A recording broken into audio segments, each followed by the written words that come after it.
Hello everyone and welcome to our wonderful broadcast today, this Saturday. Of course, this is now the second week we have here of the summer split. And of course, this is the Southeast Asia region. The name's Sir Danny. Alongside me, do have the wonderful Beneficus. Wait, Danny, I need to finish this game. Beneficus, please. We have a game to cast. Are you actually losing, Beneficus? No, What's going on here, I'm not. Beneficus? You're losing the game here. You lost. What's going on there, Beneficus? You're a caster and you don't know how to play Guns of Boom?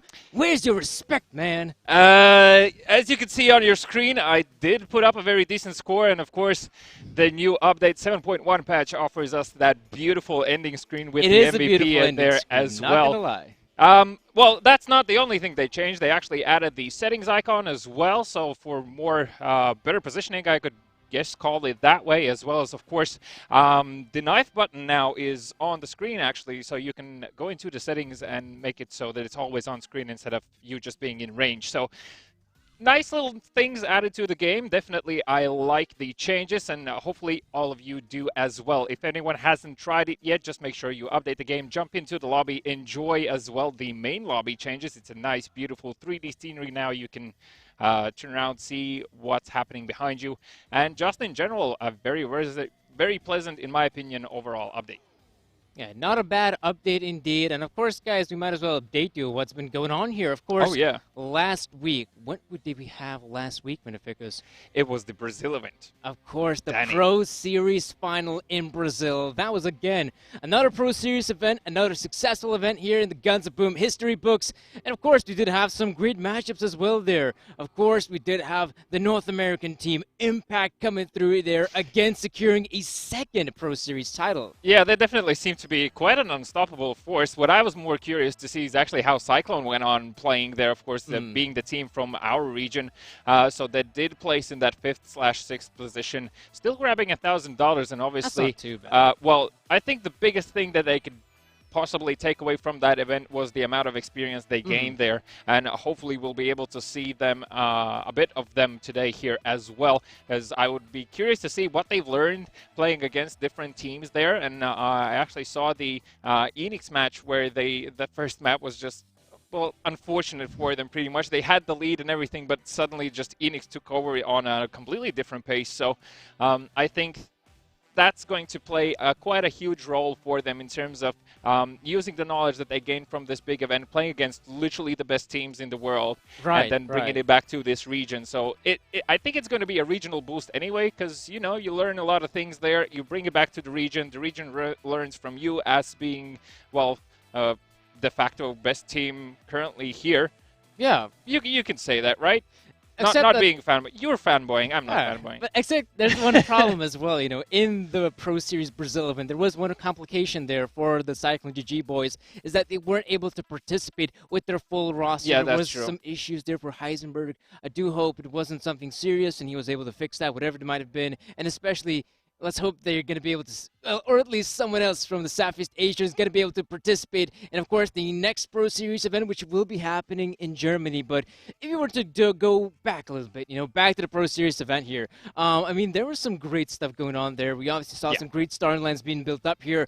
But we can also take a look back at what happened here at the Southeast Asia region. Our very first week here, we obviously saw an unexpected turnaround. The very first place here, it was Indian Wolves to secure the victory here, which was quite surprising. Indeed. Well, I think it's just because that Cyclone GG was probably just more focusing on the big event that's up and coming. So they might have been slightly distracted there. Regardless, though, of course, Indian Wolves did earn their first position. They're earning their first 100 points in this split. Of course, the second position currently being held by Cyclone GG with 75 points, and closely followed, as always, Unkilled in that third position with 50 points themselves. Fourth and fifth position currently taken by team number 17 and Hypersonic.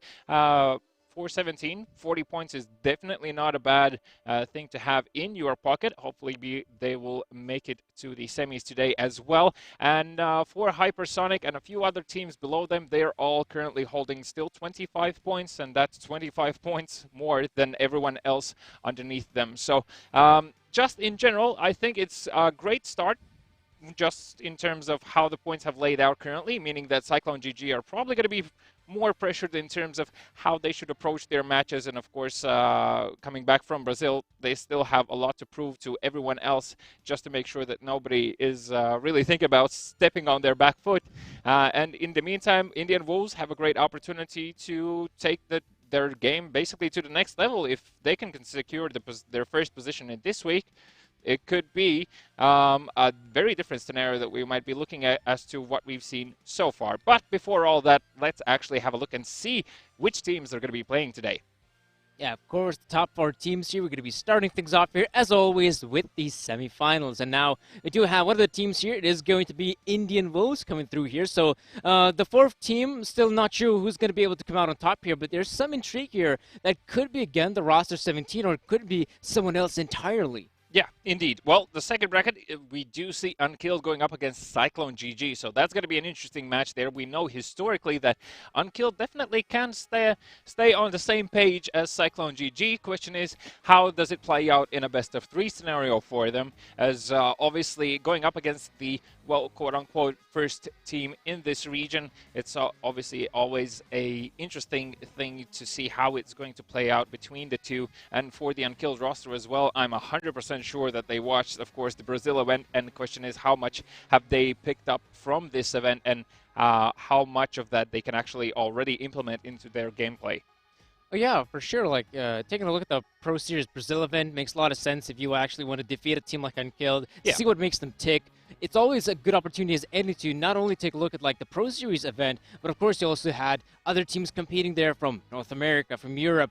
That is a lot of knowledge base. If you take the time to take a look at how other regions play, it can actually try to adapt what they have played at, what they've learned from in your own region. So obviously a team like Unkilled, they might not necessarily have, the best players out here. Of course, one of the saddest things for them is that they have lost their best player skill, who's now, of course, playing in Indian Wolves. But a team like Unkilled can still, I think they can still put up a fight here against the roster of Cyclone GG. That's definitely a possibility. We've seen it so many times as well, like in terms of, say you lose a better player on your team, or considered a better player on your team, and still afterwards the team just continues improving because you get fresh brains into the team's fresh opinion, perhaps slightly a change of pace or change of approach to the match itself. What I saw, the biggest thing from the Brazil event, what really stood out for me is how the top 2, top 3 teams, how in the capture point maps they were able to change the tides essentially at any point in the game. As long as,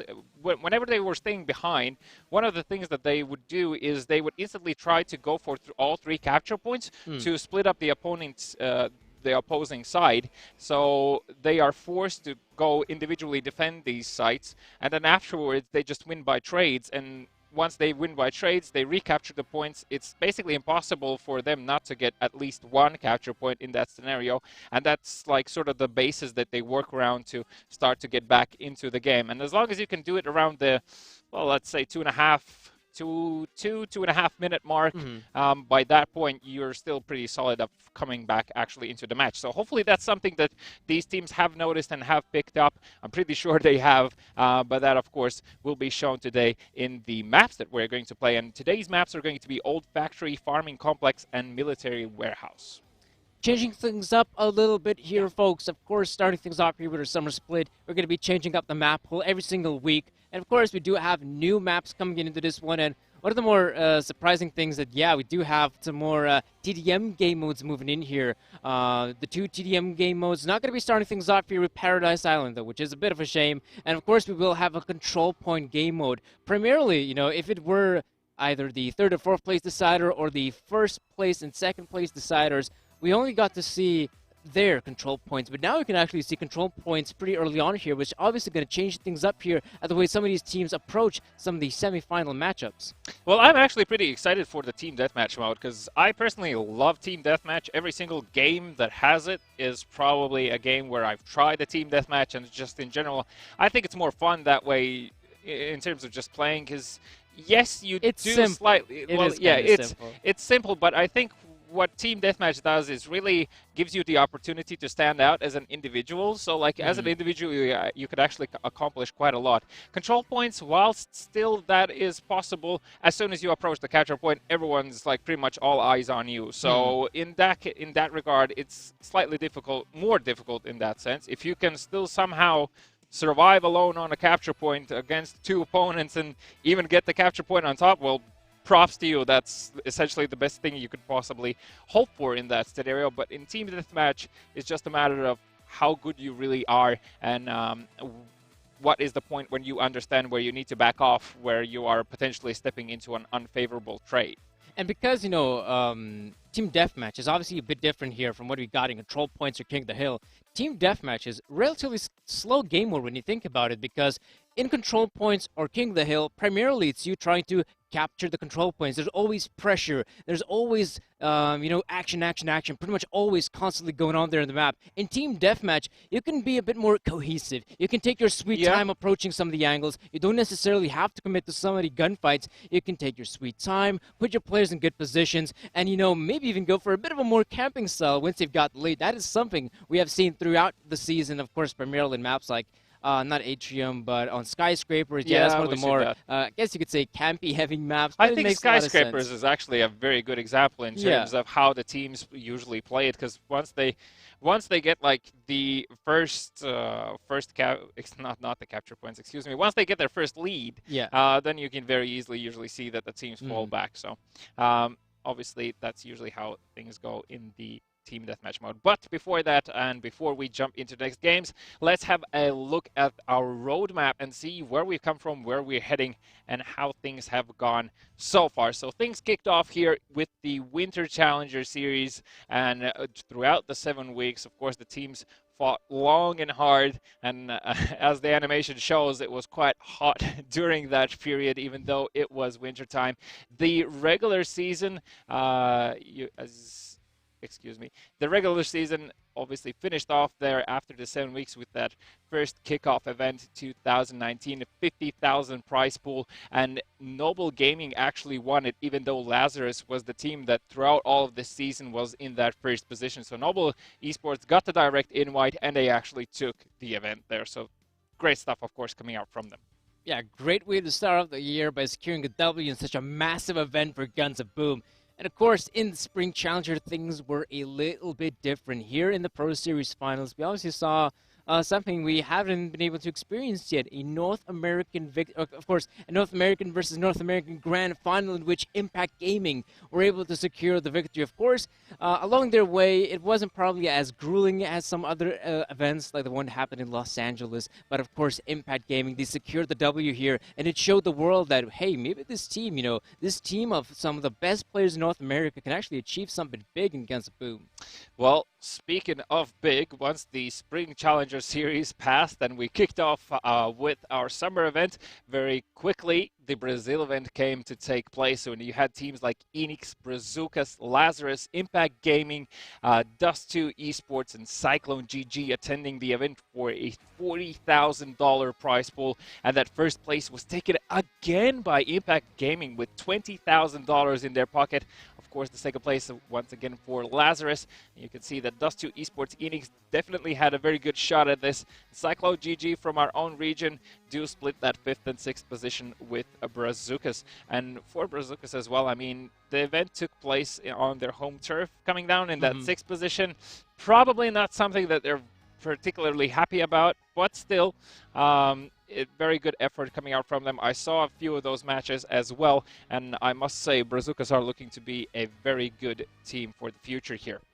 Yeah, we're definitely going to have to look at them for the future, but for now, or shall I say, in the nearby future, Gods of Boom in Cologne. This is going to be a massive event here, folks. Of course, for now, we do have ex-Noble Esports. Now they're going to be known by their older tag, back-to-back, Impact Gaming and Lazarus, and there's also going to be a direct invite, but it's not going to be not necessarily a direct invite, but more of a qualifier between 4 teams. Yeah, there's going to be Edge Infinity Esports playing, that's previously known as Force, Dust2 Esports, Sidekicks, previously known as Unbreakable, and Knights of Honor, JUGG.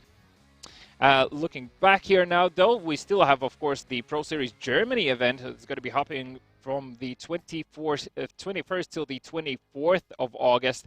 And, well, as you can see on your screens, ladies and gentlemen, that is still up for grabs in terms of who is going to actually get into this event and what sort of the prizes are they going to be battling it out. And, of course, the biggest, the baddest of them all, the Gods of Boom Season 2 Finals, as already said last time, known to be the biggest Guns of Boom event to date, and absolutely nothing else is known. So everything is going to be a surprise. We'll find out, same as you guys do. So make sure you follow the news closely. You can actually do that on the website there as well. And, of course, do that on the social media platforms. In the meantime, though, let us know in the chat. Let me know, please, who is going to be that mysterious team number 4 that's going to take place in Gods of Boom Cologne, as well as the Pro Series Germany events. If you have any predictions, I would gladly look into them.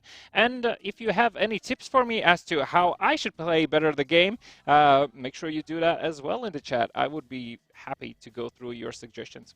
Well, if talking about tips on how to play, you can always take a look at Impact Gaming's Gentric. Actually, yes, but I want to know what the people say. The people. He's also part of the people. He's the people's champ. Impact Gaming won 2 Pro Series events. Come on, Vinificus, you can't deny that. He is the people's champ. Yes, but those are established methods. I'm looking for something new. I'm something always more looking nuanced, for something right? Fresh. Yeah, exactly. Okay. Detail. Paying attention to detail is something that's going to bring you a lot of success. Until now, we are actually still expecting for the teams to jump into the lobby. So there is a bit of a delay. I'm not entirely sure 100% what it is related to. But until then, I think what else we could talk about is the best of 5 maps that we're going to have in the today in the finals, as well as for that 3rd and 4th place position, which we're going to have Europe Street is going to be our first map, closely followed by Atrium. Then is going to be Military Warehouse, Subway Station, something we haven't seen in a while, as well as Skyscrapers, the decider there if it actually gets to map number 5. And again, Skyscrapers being the decider here is something that sets up a crazy scenario, because if it comes down for actually to that 5th map, you're going to see exactly what you talked about previously, Danny. You're going to see exactly once a team gets a lead, they're just going to stop, chill for a while, allow their opponents to funnel in through those narrow pathways, and then probably going to get destroyed. So I'm actually getting information now about that we do have the 4th team joining us in the brackets. So it is going to be team... One more time, there is going to be, Xavier's. Yeah, there we go. We have Xavier's. If you don't know or haven't heard just yet, it is going to be the team that was previously known as 17, who did play last week there as well. So, just in general, 17 currently sitting at 40 points, now known as Xavier's. They will really need to get used to that. They're going to go up against Indian Wolves. So for them, I think it's a very good opportunity to shine right now and to actually see what can they push out of themselves going up against, well, the team that's currently in the 1st place. Previously, during the spring split, they did have quite a convincing 2nd place. That is the Indian Wolves. Yeah, for Indian Wolves, I think they're going to be quite happy because you didn't get Cyclone GG, you didn't get Unkilled, you got possibly, well, still a relatively unknown team, I guess you could call it, by the name of Xavier's. I will say this, though. Once we actually got to see them play, they were playing really well. Like, they had some really standout players. White Devil is one of the players I remember. He was actually having some great games here. And even at our, statistics from last week, the team of 17, now known as Saviors, they actually played, I think, 12 maps. That was the most amount of maps they got to play here throughout the entirety of the other teams here. And their stats are somewhat inflated, I guess you could say. They have a lot of kills compared to others, but they really showed some great stuff. Yeah, exactly. So, well, funny that you mentioned White Devil, because he's sitting currently with 101 elimination in his pocket. More than anyone else I could see. If you could see here, that's going to be actually Tekken, who's going to be from a different team, currently in that 5th position with 78 eliminations. So, great job for White Devil. He really stood out last week, and I hope all the best to them going into the match against Indian Wolves. In terms of how it's going to go, do you dare to say any predictions? I still think that Indian Wolves are going to come out on top in this one, but I think it is going to be a lot closer than most of us expect.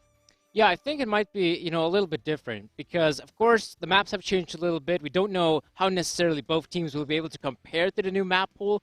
I think it is safe to say, yeah, for sure, Indian Wolves victory. The question is, how is it going to be? Is it going to be 2-0? Is it going to be 2-1? That's the thing we don't know. I think like team like Saviors right now, they definitely have an opportunity of maybe securing one map. I think one map is definitely a possibility here.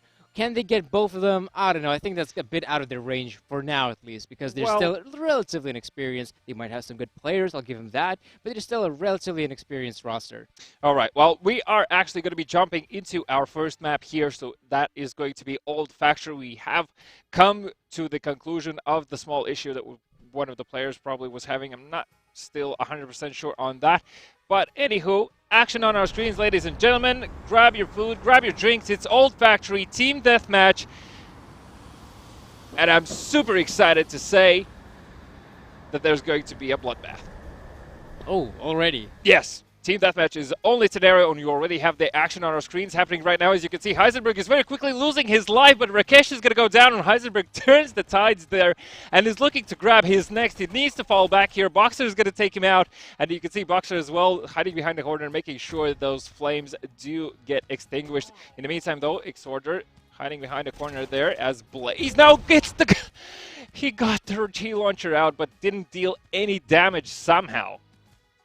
In this current position now, Cyclone GG, they've been overwhelmed here by Unkilled. You can't deny that. It is right now Unkilled with a pretty strong lead here. Oh, Heisenberg, he's going to take down Lionheart, and there's one more player. He's got no idea about it. Boxer, he goes down, and now Cyclone GG with the lead here, Unkilled.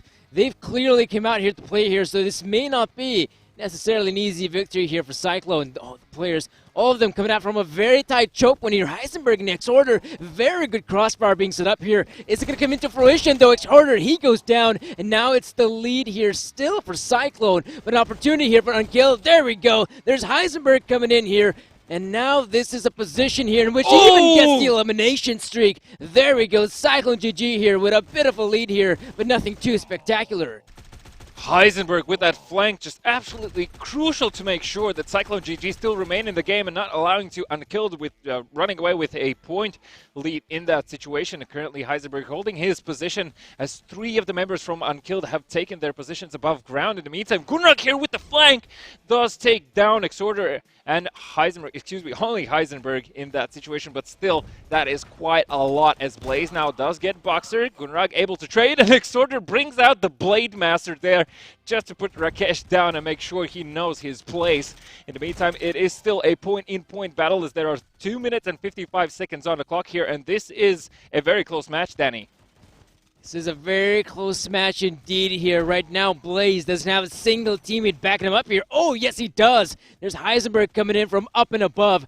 And at this current position here, Cyclone GG, not the lead right now. Oh, there we go. There's a G-Launcher there from Gunrag. And at this position right now, looks like Gunner. He needs to find some of these eliminations here. There we go. He takes down Rakesh here, but Unkilled. A very formidable position here. They have the lead here. Can they extend it, though? X-Horder coming in there with the rifle.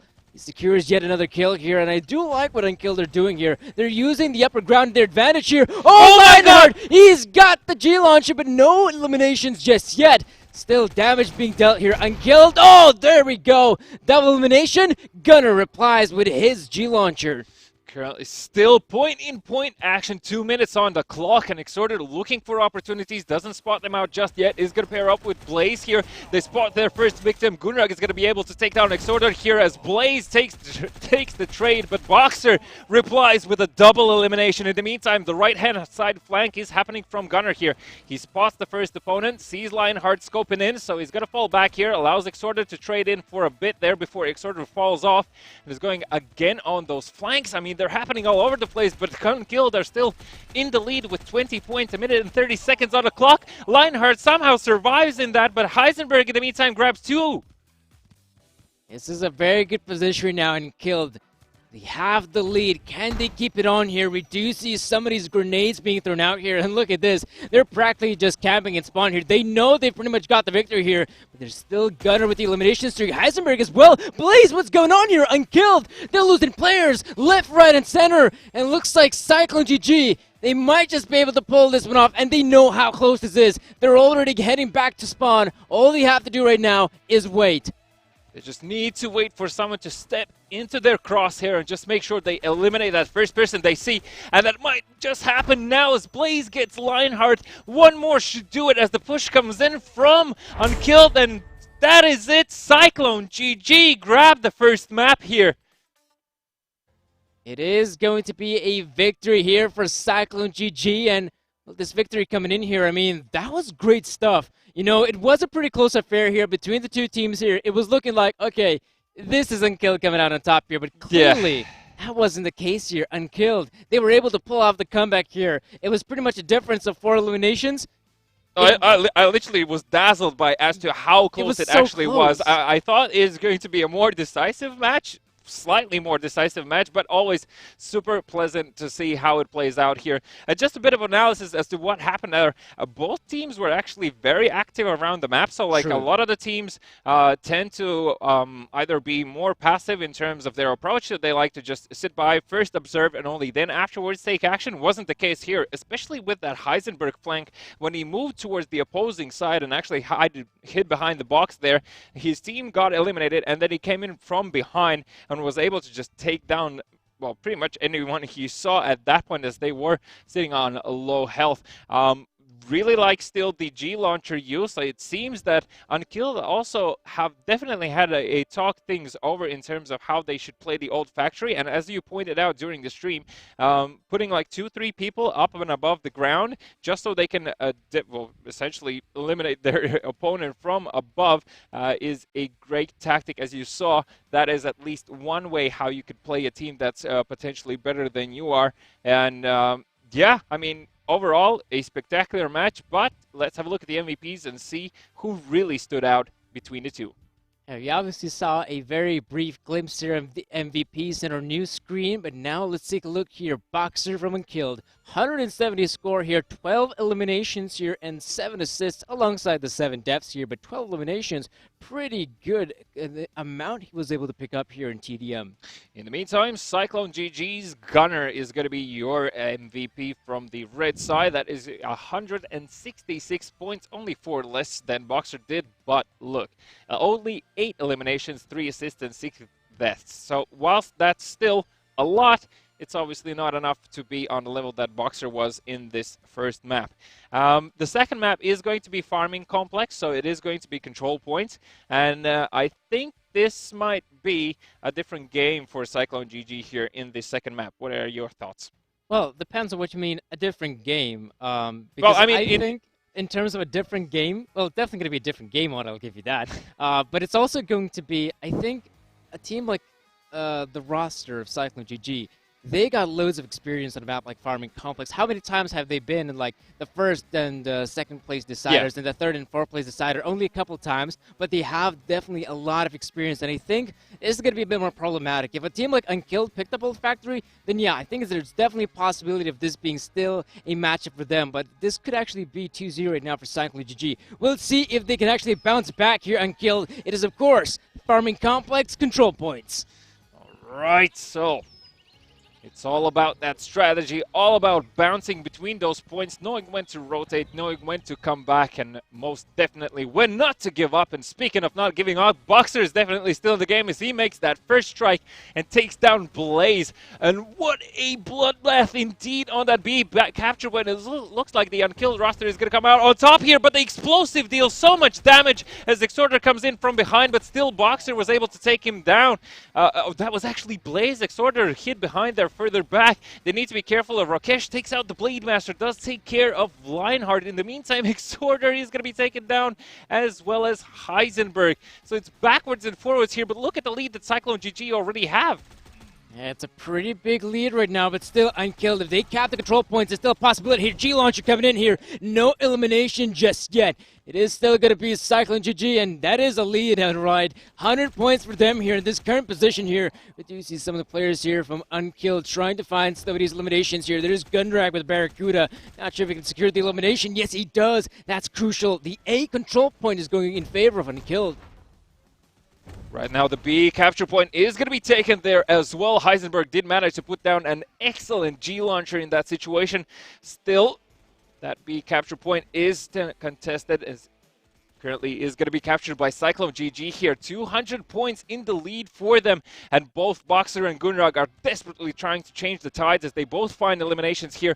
Are still on that A capture point. The explosive deals quite a lot of damage. He's bouncing around the haystack. And only now Heisenberg takes care of Rakesh and is trying to get back that capture point in their favor. In the meantime, C capture point is still in control of Unkilled, which brings them stable points. But they definitely need one more capture point to come back into this. Already 70-point lead in favor of Cyclone GG, and 3 minutes is still available for Unkilled roster to make some sort of change here. You can see that they are positioning themselves around the map, trying to fortify their positions, and now the final push is going to be commencing toward that B capture point as both Heisenberg finds Rakesh and Extorter gets Boxer. In the meantime, Blaze comes in, gets Gunrak, and Extorter finds Lionheart. A clean sweep coming out from Cyclone GG, and look at that point lead. Oh, this is just massive right now for Cyclone GG. I'm not sure how Unkilled are going to be able to pull off the comeback here. It's possible, though. There we go. Boxer. Oh, he doesn't get it done, though. That's the problem now, Unkilled. Even though they might try to recapture the C control point, the problem is, I think that is the A side going in favor of Cyclone. B, yeah, it's Cyclone still holding B. This is looking so hard right now. 1,000 points here for Cyclone GG. 200 more. And victory is inevitable. Gunragli, even with the elimination streak, just trying to do every single possible thing he can to come back into this batch. But now Blaze on that C capture point looking for the opponents. Already sees them and coming their way. He does have backup here as well, and that is going to be it. Match is going to be over, and Cyclone GG grabbed their second map here, and in what a fashion as well. Almost roughly 500-point lead for them. And as I already said, that's what I meant by a different game style. As you saw in that Brazil event, there were so many capture point maps being played, and Cyclone GG realized what sort of game style works best, and that's the reason why I thought it is going to be a completely different score, not as a close match as the first map was. Yeah, and we actually saw early on there in the Harmon Complex a very interesting maneuver there from the Unkilled players. Of course, Cyclone GG, they spread their forces quite thin. They had players moving towards the B, A, and C at the same time. But a team like Unkilled, they decided to clump up. They first went on over towards the B control point. They captured it. Then they went over for a bit of a flank there towards the other control point. And there we go. From that point onward, it looked like a good strategy, but they were still being shut down by the Cyclone GG players. So, all right, not the early start here. And from that point onward, just Cyclone GG winning every single engagement, still holding on to the control points. Such a hard scenario for the Unkilled boys. Yeah, indeed. Unkilled really had a rough time coming back into this one. But let's have a look at the MVPs one more time and see who really stood out in this match of control points. And I would be curious to see who's going to be on the side of Unkilled. Indeed, a Gunrag with 160 points, 8 eliminations, 3 assists. That triple elimination he got there towards the end probably commenced a lot towards his position being in the MVP. But on Cyclone GG, Blaze, 233 points, 7 eliminations, 4 assists. So you can definitely tell that if you want to know where on the map Blaze was, probably somewhere near a capture point. Yeah, probably someone near a capture point. I think that's a good guess. I really like the setup there from the Cyclone GG players because obviously they were constantly fighting over for B presence and A presence. Yeah.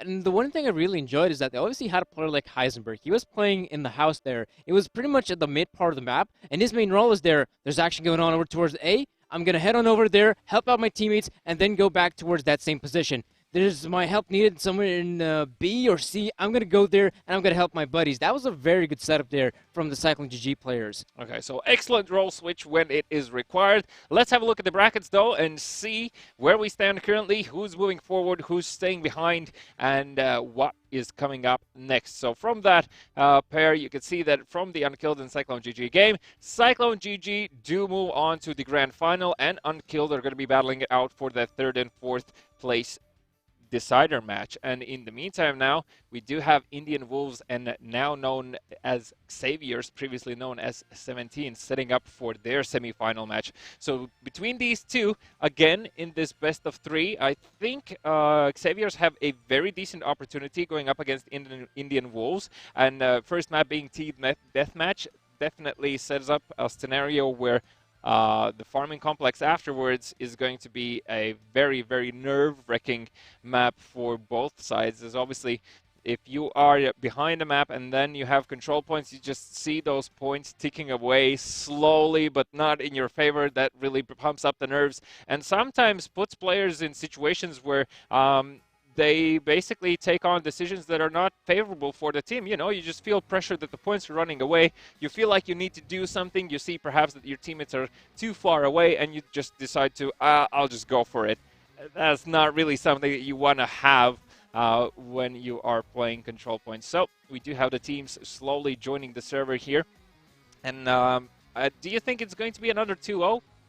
I wonder about it because it's definitely not going to be, I think, that one-sided, especially not the second map. I think coming into this matchup here, we have some really great teams here. You can't deny it. Indian Wolves, they were able to show up relatively well last week. I mean, heck, they were able to win the first week after all these secured... Which is relatively well, right? Yeah, that's relatively well, if I may add so myself. But of course, a team like Xavier, they have some individual talent. That's the important bit. Individual talent is definitely going to be key if you're going up against players like Skilled.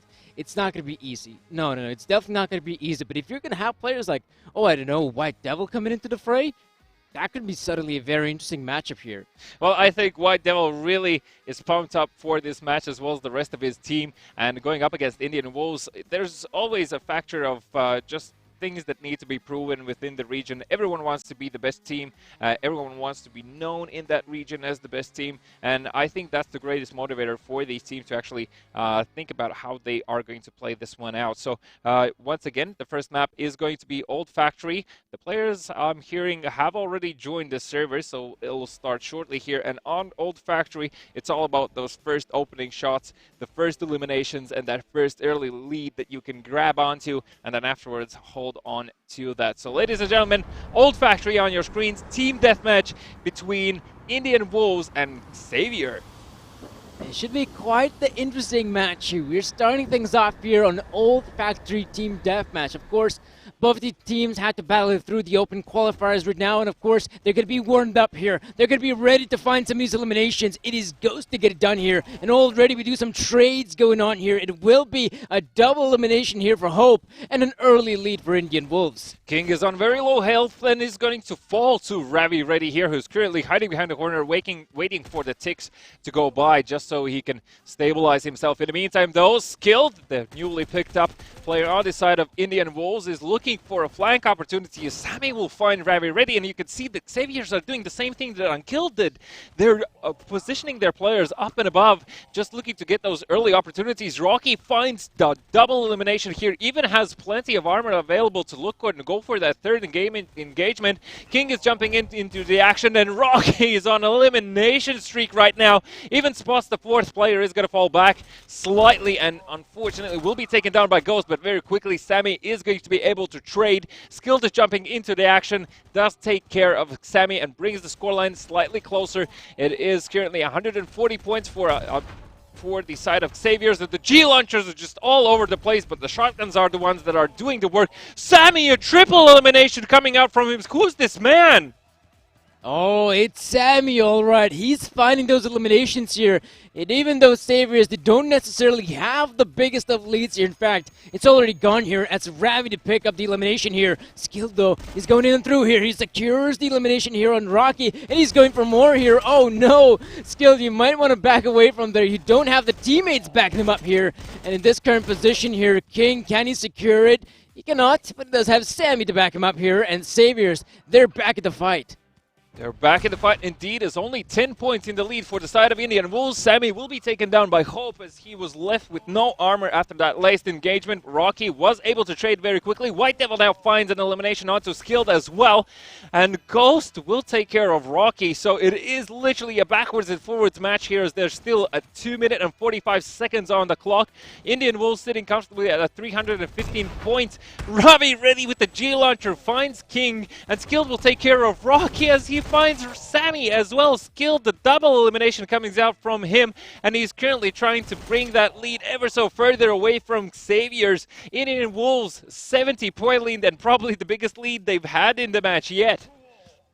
Oh, this is just massive here for Indian Wolves here. Ghost is already kicking into 5th gear. And at this current position here, Indian Wolves, all you have to do right now is just play it safe here, and that's the problem. They're giving away some of these eliminations here. White Devil, in fact, King secures that one. And this is still a doable situation here for Saviors. If they secure these eliminations quick enough, it's still a possibility. But Indian Wolves, they don't want to throw this one away here. Ravi gets it done here. White Devil! Oh, he doesn't secure it. It's Hope to get it done with the Blade Master. And now Indian Wolves, they pretty much can taste the victory right now. But Saviors, they're still in the fight here.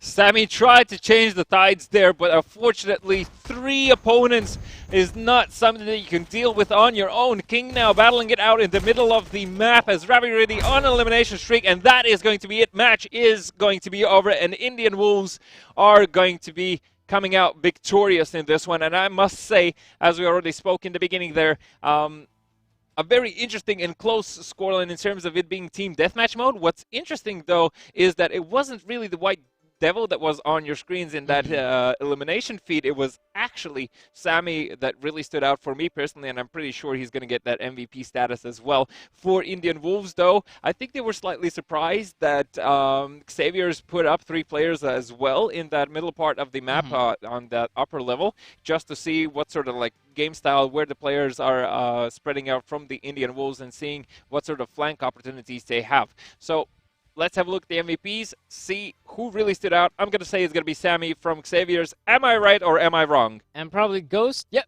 Ghost for Indian Wolves. No surprises there. The man was able to rack up elimination streak after elimination streak, and we saw the impact there early on here. They were able to secure such a massive lead here. Well, not necessarily early on here, somewhat in the mid portion of the map. And well, 165 score, 9 eliminations, and 9 assists here for Ghost. Well, I thought it was going to be Sammy, but it seems that it is King Autumn with 103 points, 7 eliminations, 9 assists, and 10 deaths. So I might be fanboying slightly here about Sammy. I just really thought he had great engagements, but it seems someone else stole the title. So anyway, it's not over yet. There is still at least another map to be played between the two, and that second map being Farming Complex again is going to show how coordinated these teams are and what sort of scenario they can play out in a situation where they're falling behind. And I really think that Xavier's here could show us what they're really made of. Yeah, it's going to be quite important here, or because, well, if you don't secure Farming Complex, that's going to be here for the semis. They're just going to have to fight it in the 3rd and 4th place decided, which is still pretty nice, but you obviously want to secure a spot in the Grand Finals, because the Grand Finals, they're huge, and you want to try to get over there. But the problem is right now, Farming Complex, this is not going to be easy here for the team, but we're just going to have to wait and see how it turns out here. We actually don't need to wait anymore. Let's jump into the match now and let's see how it all ends, or does it end, or does it continue? One more time, Indian Wolves going up against Xavier's here. Farming Complex, control points A, B, and C need to be captured if you really want to run away with a very huge lead, but even a small one will do. Xavier's just need to get to map number 3, and the first action is going to be happening around that B capture point as Rocky opening fire is going to take down Ghost, and Sammy very quickly able to follow up with an elimination onto Ravi as well. Only Skilled was able to trade, and now Hope finds an elimination. A double elimination with the Blade Master. He even gets the grenade out, but Sammy avoids that, gets the elim himself. Ravi, though, coming with another Blade Master in there, and the Indian Wolves, they're just like knives out at this point. Rocky comes in with a double elimination, has the perfect aim on top as well, looking to push forward. In the meantime, that A capture point is going to be taken by Indian Wolves, and they're now on the flank. Oh my god, Ravi ready! The G launcher, the double elimination comes through, and that B capture point is in danger currently. Is going to be captured by Indian Wolves. They're actually going for that triple take. They're going for the triple take here in Indian Wolves. They're succeeding thus far here in this current position here. Sammy and White Devil both picking up here eliminations here. Looks like Sabres, they have regrouped here towards the B control point, but they might want to be a bit more careful here. One G launcher and they're goners, but here Ravi Red, he comes in there with another elimination here.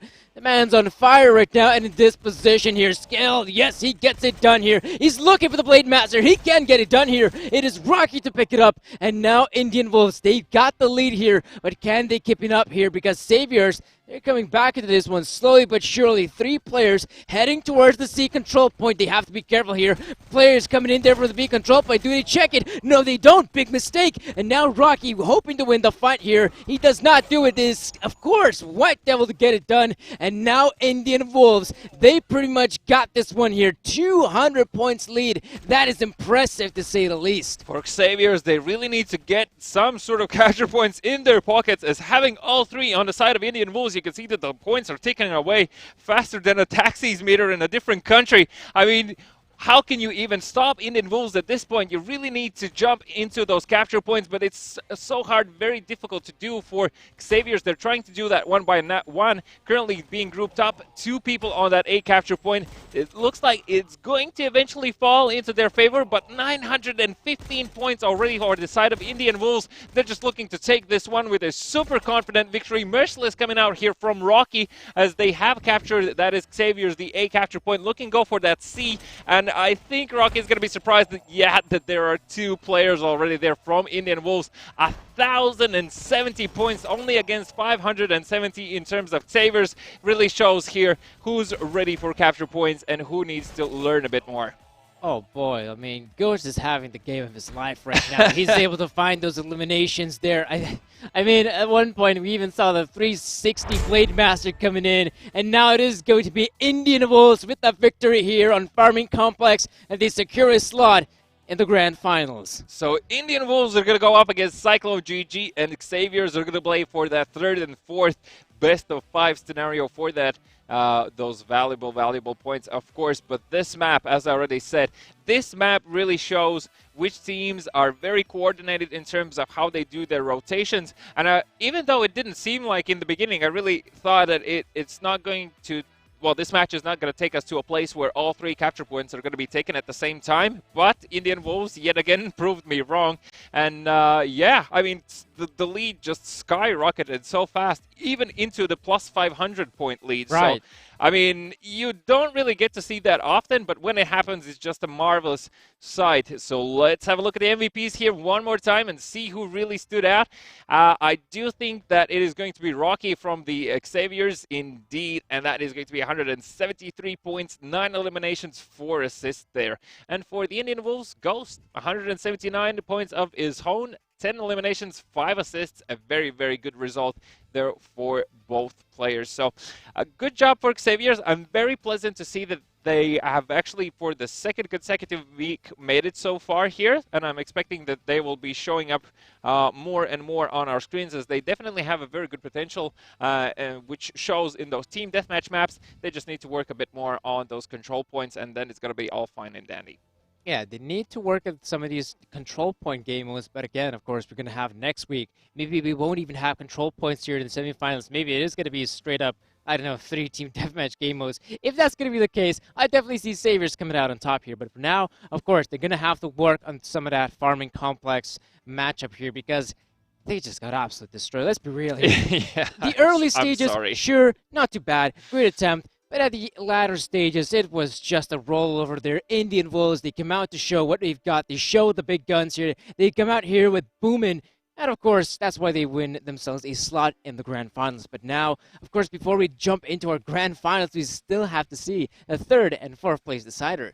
Yeah. So let's have a look at the brackets before that, just in case if anyone is joining right now. Quick reminder how it all went down today. So we started off with Cyclone GG going up against Unkilled, where Unkilled unfortunately moved down to that 3rd, 4th place decider match, meaning that Cyclone GG did make it into the grand finals yet again this week. And they will be going up against Indian Wolves, who won over Xavier's in a 2-0 fashion. So Xavier's are going to play against Unkilled. that should be actually a very interesting match we're going to see. And then afterwards, after a brief pause, once the third and fourth place decider takes place, we're going to see those grand finals of Indian Wolves playing against the known Cyclone GG lineup. And for Cyclone GG as well, I'm pretty sure they're happy that they can finally play with their full roster, because it was a brief pause for the players to go to Brazil, come back. You know, you have what do you call it? Travel lag, air lag, jet lag. Jet lag. There we go. Travel lag. What am I talking about? I mean, it's definitely possible. I mean, there is a bit dissatisfying when you have to travel to a whole different part of the world. You need to adjust the sleep schedule, and then you gotta head back to your own country, which can be sometimes very dissatisfying. But of course, if we're gonna be having a lot more of these events here throughout the world here, I think our players are gonna get used to it. Probably. I only can wish them all the best so they get the biggest amount of travels possible going through those events, but you can only do that if you are the best. So speaking about this best of 5 that's approaching us, the first map is going to be Europe Street. Once again, the first map is a team deathmatch mode, and I think what some of the teams might not be entirely happy about is that like the team deathmatch essentially, well, as far as we've seen, really doesn't decide much, that is, in terms of, like, you can win a team deathmatch game, but then, as you saw just now on your screens, it can be a completely different story on control points. So do you think that between Unkilled and Xavier's on Europe Street, is there any team, any of these two, that really stands out as a potential victor, or it is an even playing field? Because I think it's literally 50-50. I think it's, in my opinion, I think it's quite hard to say, because we haven't really seen these teams actually try out on a map like, you know, Europe Streets. Yes, we have seen them. Military Warehouse, or Factory, sure. We've seen that. That's their pretty much bread and butter, which has been throughout the entirety of the seasons.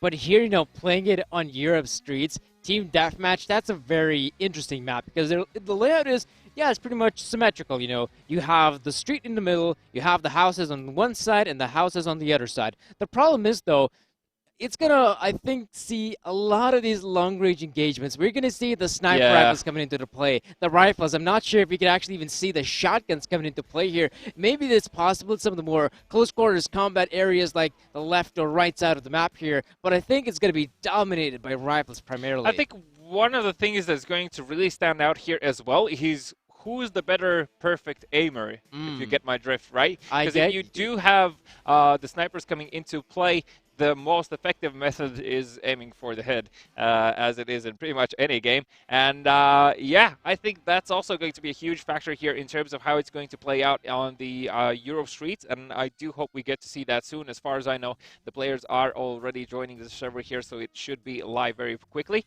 If any of you still want to grab a beverage, this is literally the last seconds when you can do so. And in the chat, please let us know who's going to come out on top between this third and fourth place decider. If there are any Xavier fans, you guys know what to do. Type in your team's name. Let us know that you are there, and of course the team as well afterwards, so they know that they're not alone in this one.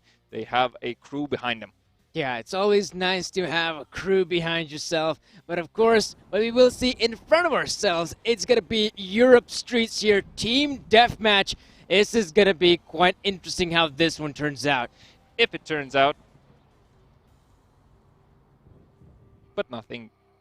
Oh no, we are actually jumping into this match a bit too late indeed this time. But anywho, the first blood has been shed as Sammy will find Boxer there and Unkilled. Currently are sitting at a comfortable 30-point lead, but it very quickly Xaviers are coming back into this one as Sammy finds Grunag. White Devil is going to be finding Rakesh there. That grenade just lays on top of Boxer, but the armor was plenty there in that situation. Even gets the tag onto White Devil, who instantly just hides behind the corner, waits for the push to happen, and the Boxer just had a slither of health more than White Devil did, and did come out on top. There needs to be careful now as King is coming up from the stairway behind him, and he's going to find Boxer there.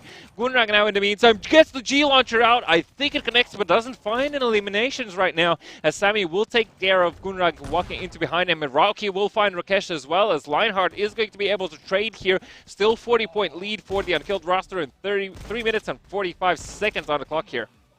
That is just some great movement there from White Devil. And in this position, that's what I'm talking about. Sniper rifles coming into play here. Sniper rifles aplenty here. And Unkilled are playing this one quite safe, if I'm being honest. Not really playing aggressively just yet. But you see some of the individuals are now going for some of the push here towards the street itself. But they must be very careful here. Xavier's, they've just got themselves positions here close by the blue hut. And right now is, Box is going to come in here. He's with a nasty surprise in this position. It is going to be Xavier's who need to find the eliminations here. That's the problem right now. Unkilled have got the lead here, and there we go. There's King with the elimination streak. Great stuff coming in from him, as now the point difference is only by 50 points. Only 50 points in the lead currently for the Unkilled, though. So Xaviers have all the opportunities of coming back into this. You can see White Devil laying a few of those bullets into his opponent. Gets the G-Launcher out as well. And oh my god, with the slither of health, Rakesh somehow is still alive. In the meantime, Rocky has found elimination. Finds another one with the G-Launcher. Lionheart will take care of Sammy as White Devil will find Rakesh. And Lionheart just on fire right now with the perfect aim. Finds the second elimination here. King in the meantime looking for opportunities. Doesn't see them really closely right now, as Unkilled are still remaining with that 50-point lead, but 50 is not really enough right now on this team deathmatch map. Boxer as well, waiting for those flanks to happen. They're not really there, and with the information that he gets from his team, he's going to be able to move forward here as White Devil and Rocky both finding elimination. Sammy now joins in as well. Rakesh able to trade, even gets a double elimination, and that perfect aim on top. Yeah, the perfect aim is quite crucial. And we do see Gundrak coming in there. He's still got the snap rifle to work with. He's got to be quite careful, though. The Incinerator is doing the damage here. And now Boxer, can he win the fight against King in this position? Yes, he can. And now Unkilled. They're on the brink of securing victory here, but hold on just a sec. We still have Rocky and White Devil still picking up some of these eliminations here, and now, Gunrak's gonna get out there with his pants down out in the middle of nowhere. Not sure if that's the right approach here. There's Gunrak, there's Lionheart picking up eliminations. It's still quite close here between the two teams. 70 points in the lead right now. The Unkilled roster is 1 minute and 20 seconds on the clock. So for Xaviers, this is make it or break it right now in this first map. Boxer finds an elimination, is going to be falling back and even gets the double elimination as Rocky was on that flank. I think Boxer knows that he is currently on the flank side himself, as White Devil will get the elimination here. Still only a few more points needed for the Unkilled roster, and they're not going to be probably overstepping their boundaries currently, as they're just looking for those free eliminations, and Xaviers are forced to push in this situation. 9 points still for the Unkilled roster needed before they run away with the victory in this first map, and the G-Launcher ends it. So Unkilled do come out on top in this first map. This is still a best of 5 scenario, so it's not done yet at all. But I must say, Europe Streets seems to be quite a hectic map between these two. There are sort of a lot of flanks happening, a lot of individual one-on-one battles, and the mid part of the map is just pretty much, if you show yourself, it's at your own risk. Yeah, I mean, one of the reasons why you want to go stay toward the mid part of the map is only if you want to try to secure duels with the sniper rifle. Yeah. That's basically it. You don't want to go up the street left and right, up and down. Sure, those some very nice looking houses, I'm not going to lie. But the problem is, though, you still just want to focus on the eliminations, and going out there in the street by your lonesome without any sort of backup whatsoever, that's a fool's idea. Don't go for it. It is bad. Same as going out on the street in the middle of the night alone, right? Yes, it is a bad idea, folks. It's a bad idea. Don't do it. Don't do it. All right, well, Europe Street definitely sets up us for an interesting scenario here right now, because Unkilled do take that first map. Second is going to be Atrium control points, but because Atrium is so compact, I still think that, well, now Xavier's coming out from their first match against Indian Wolves, and that painful control point map that they faced against them. Do you think they're going to be able to change the tides here up against Unkilled in the compact control point map of Atrium?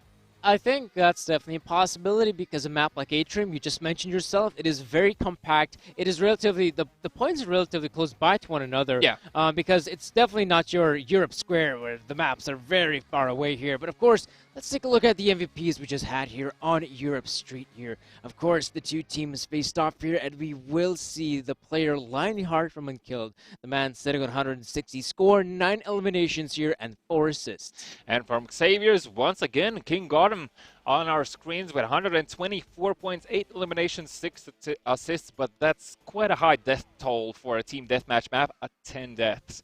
So that's probably something that contributed quite a lot towards the victory of Unkilled here on that first map. So moving into the second map on Atrium, well, the fact that the capture points are so close, I think this does still play slightly in favor of Xavier in terms of having the opportunity of jumping back into the game relatively quickly. Because if it's like a close point scenario, or even if Unkilled roster is in the lead, it's not really a far distance that you need to walk to get to the capture point, meaning you need less time to do that. And time is very valuable once you're put in a position where you need to either come back into a match or actually get a lead. And I think a triple capture here on this map, whilst should in theory be a difficult thing to achieve because of, once again, the closeness of the capture points, I think it's something that we're going to see in this match. But from which team, that's still up for grabs, as Xavier's, yeah, they're definitely showing up very good today.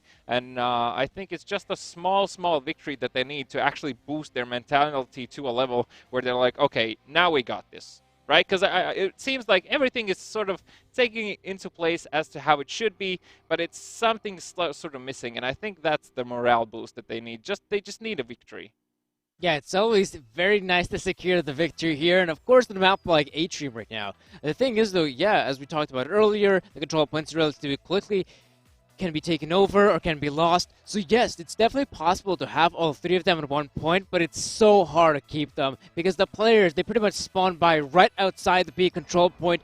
And of course, folks, here we are, Atrium. This is going to be control points, our second map of the best of 5. Let's get it on. Let's get it on. So once again, Unkilled, Xaviers, let us know your favorites in the chat as the players are already moving out here. And let's see who gets to shed that first elimination here. Looks like King grabs the tag towards himself, but Rocky is in danger right now. He's going to go down as Lionheart finds his first. Gunnar gets another elimination onto White Devil, and very quickly Unkilled are grabbing those first capture points. The C capture point currently in control by Rocky, but he's going to be taken down. Sammy will find a Blade Master from himself and still hiding away somewhere, trying to stay alive. White Devil just saw his opponent spawning, so he knows in which direction the enemy is going. But Gunnar here with a cheeky capture of that C point, and very close to a triple capture. In the meantime, Rocky, look! A triple elimination coming out from Rocky. That might be something that's still holding Xaviers in the game here, as Gunnar as well as Boxer are finding eliminations. They're focusing a lot around this B capture point, and the points are going backwards and forwards. Still a roughly 60-point lead for the Unkilled roster. 4 minutes on the clock, and the G launcher from Rakesh will eliminate King, who just got a double elimination. Oh, there we go. Lionheart has been waiting here. He hopes to find the perfect timing. He does have Boxer to help him up with the elimination streak. And now this is a position here for Unkilled. They're holding the B control point. There's Boxer making sure that C goes down. In fact, it is going to be a Boxer to hit the floor. And now, oh, look at the damage being dealt here. Some great eliminations coming in here. And now Unkilled, with them controlling the middle point, they can take over C. And even though the damage has been dealt here, it's going to be quite difficult here for Xaviers. There's King coming in here. Oh boy. When you have to face 3 players like that, it is quite difficult. And now Xaviers trying to go for the retake here. They're trying to attempt it, but it's so difficult here. Sammy picks up 2, and now it is Boxer here, mano a mano, and King comes out on top. And look, now Xaviers are able to grab both A and C capture points, leaving only B up for grabs. White Devil here will take down Gunrog, and Rocky just staying here for a second, making sure the site is going to be secured. And he even finds the elimination onto Lionheart. In the meantime, that A capture point is going to be taken by Rakesh, as well as the B capture point currently in favor of Unkilled, who still have a 35-point lead. Gunrag now going for that C capture point as well. Xaviers need to quickly decide which points they're going to be addressing, as this might just run out of their hands right now. 20-point lead for the Unkilled roster. Xaviers are very close to grabbing the second map and bring it even to an even scoreline. Rakesh on the rotations towards that A capture point. The B is currently being contested slightly, but that's probably just the fact that Sammy is running around over here trying to help out as best as he can. King and Sammy, a great duo on the C capture point, making sure that Unkilled don't get it. In the meantime, White Devil on his way to see if he can if he can get Boxer out of this A capture point, but little does he know that there are two opponents there. Gunrog with a double elimination will find the opportunity that Unkilled need, and now a 100-point lead for the Unkilled roster. A minute 50 seconds on the clock, and Xavier's really need to group up, otherwise he's going to run away from them. They don't see Gunrog backstabbing him. Oh, that's a problem right now for Unkilled Saviors. They can still pull this one off here. This is going to be quite close here, I believe. Now it is almost Unkilled here with 1,100 points.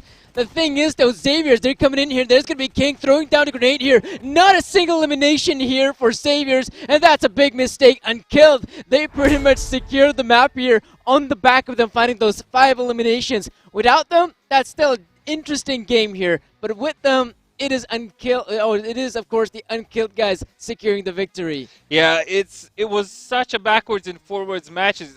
There were points where I couldn't even understand who's going to come out on top in this match, as obviously it was getting just so close and almost like a minute and a half, sitting around only like a 30-point lead, the Unkilled roster.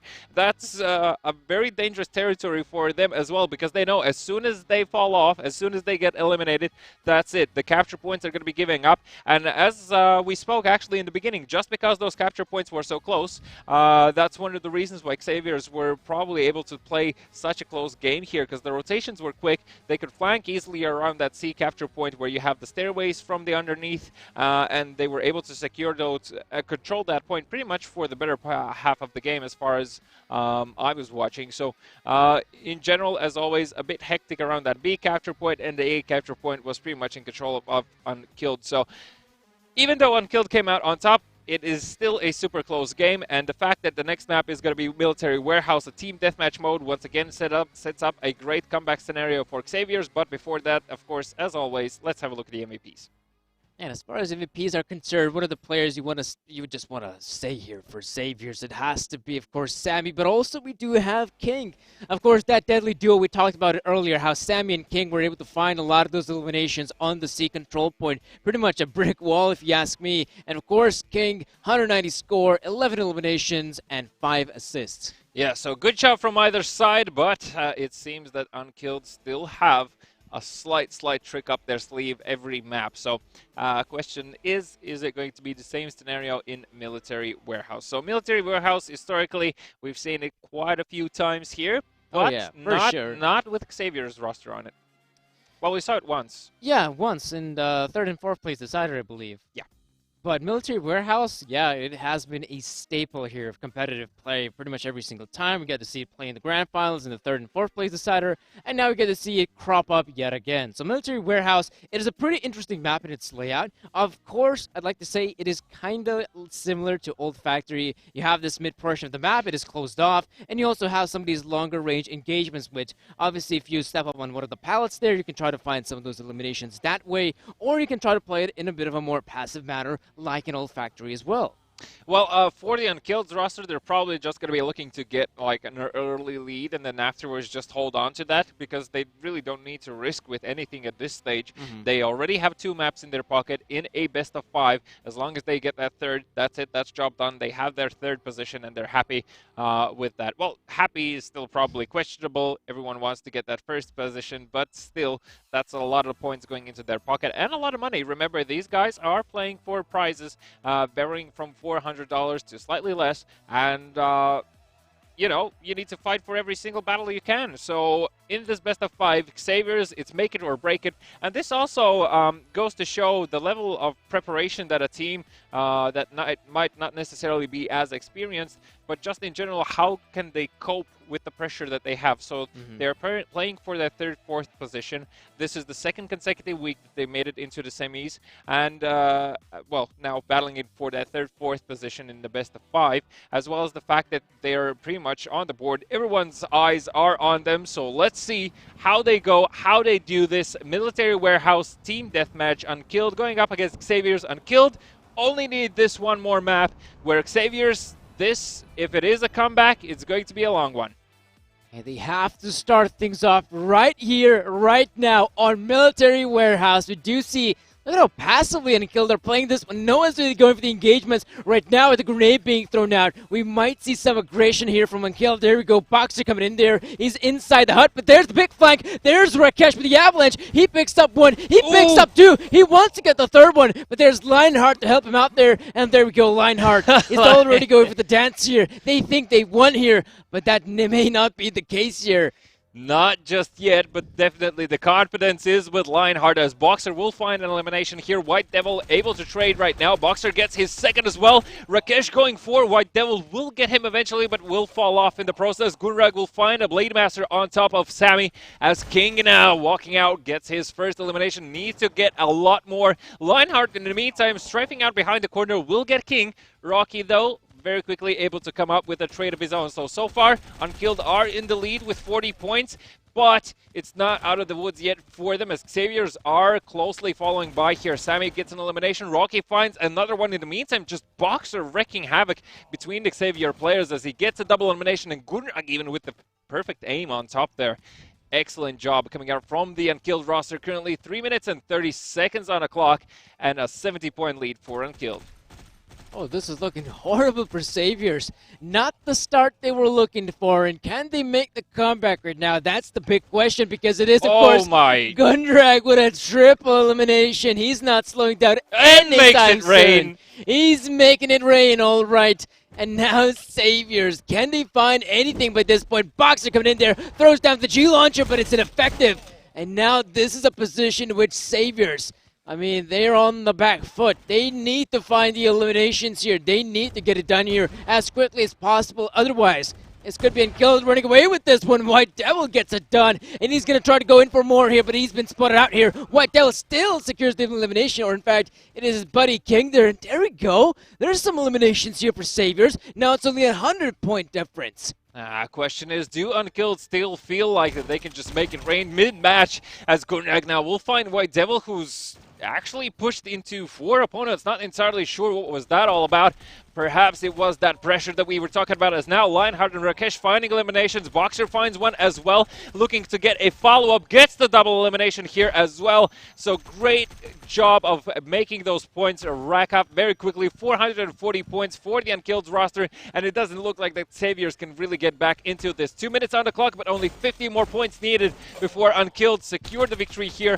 Gunrag finds an elimination, and Rakesh will find one more, and that is going to be it, ladies and gentlemen, in a 3-2 nothing fashion. Unkilled have secured the victory in this best of 5 and yet again secured that 3rd position, which, well, to my surprise as well as just a general fact, they've always taken.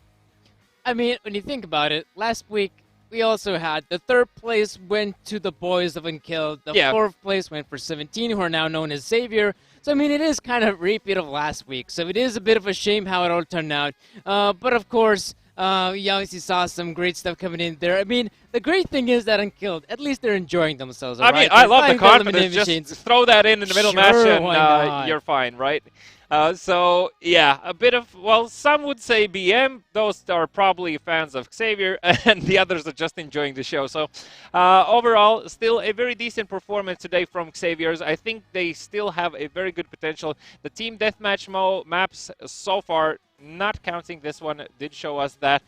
Capture points, probably something they still need to work on. Atrium is a good start point for them. And before we say a goodbye to the 3rd and 4th players, let's just have a look at the MVPs and who really stood out from these 2 teams. And in terms of MVPs, Agis, from the players Unkilled, we have to point out Boxer, 148 score, 9 eliminations, 6 assists as well. It definitely was able to find a good game here, but I can't really say there was anyone from the players of Unkilled really underperforming throughout the entirety of the series. It went out relatively quickly, and I guess that's one of the main reasons we didn't really get to see anyone underperform from the Unkilled banner.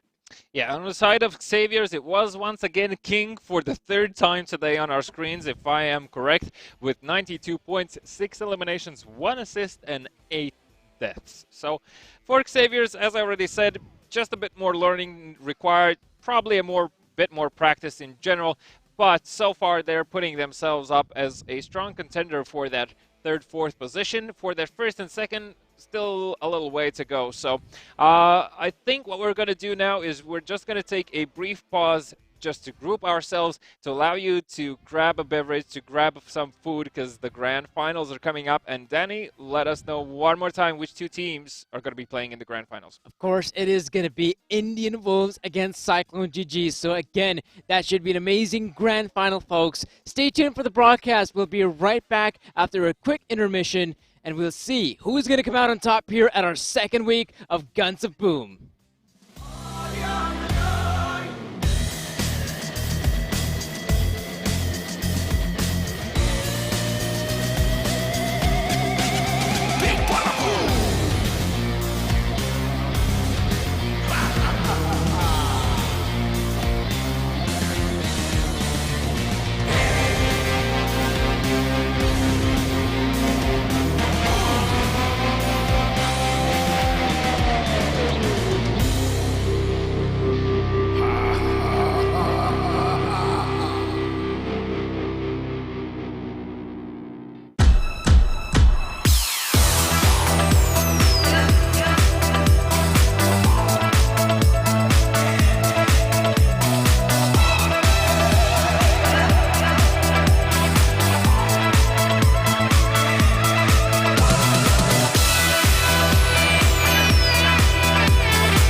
Welcome back, everyone. We're here, and it's, of course, grand final time, so it should be very interesting how Indian Wolves go up against their arch nemesis, Cyclone GG. So, of course, we're already looking for a very exciting matchup here for our second week here of Guns a Boom. But, of course, Beneficus, we obviously saw some great, some great games in the semifinals as well.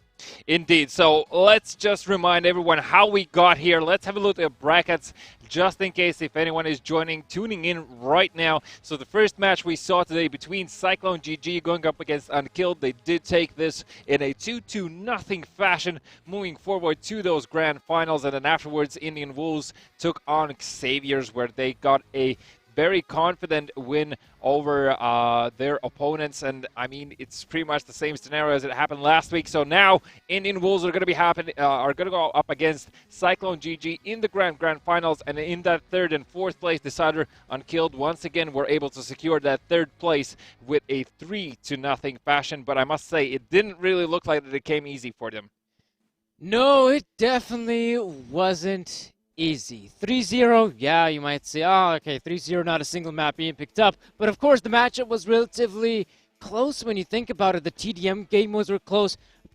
Atrium, not so much, but Team Deathmatch, definitely close. Could have gone either way. Indeed. So let's have a look at the replays. Just a reminder to everyone how it all went down today. We have a few of those highlights on our screens right now. You can see Gunrag just getting those eliminations here, was able to even pop G-Launcher in this situation. Got Exorder out there, and Lionheart from above as well, looking to get those juicy connections onto their opponents.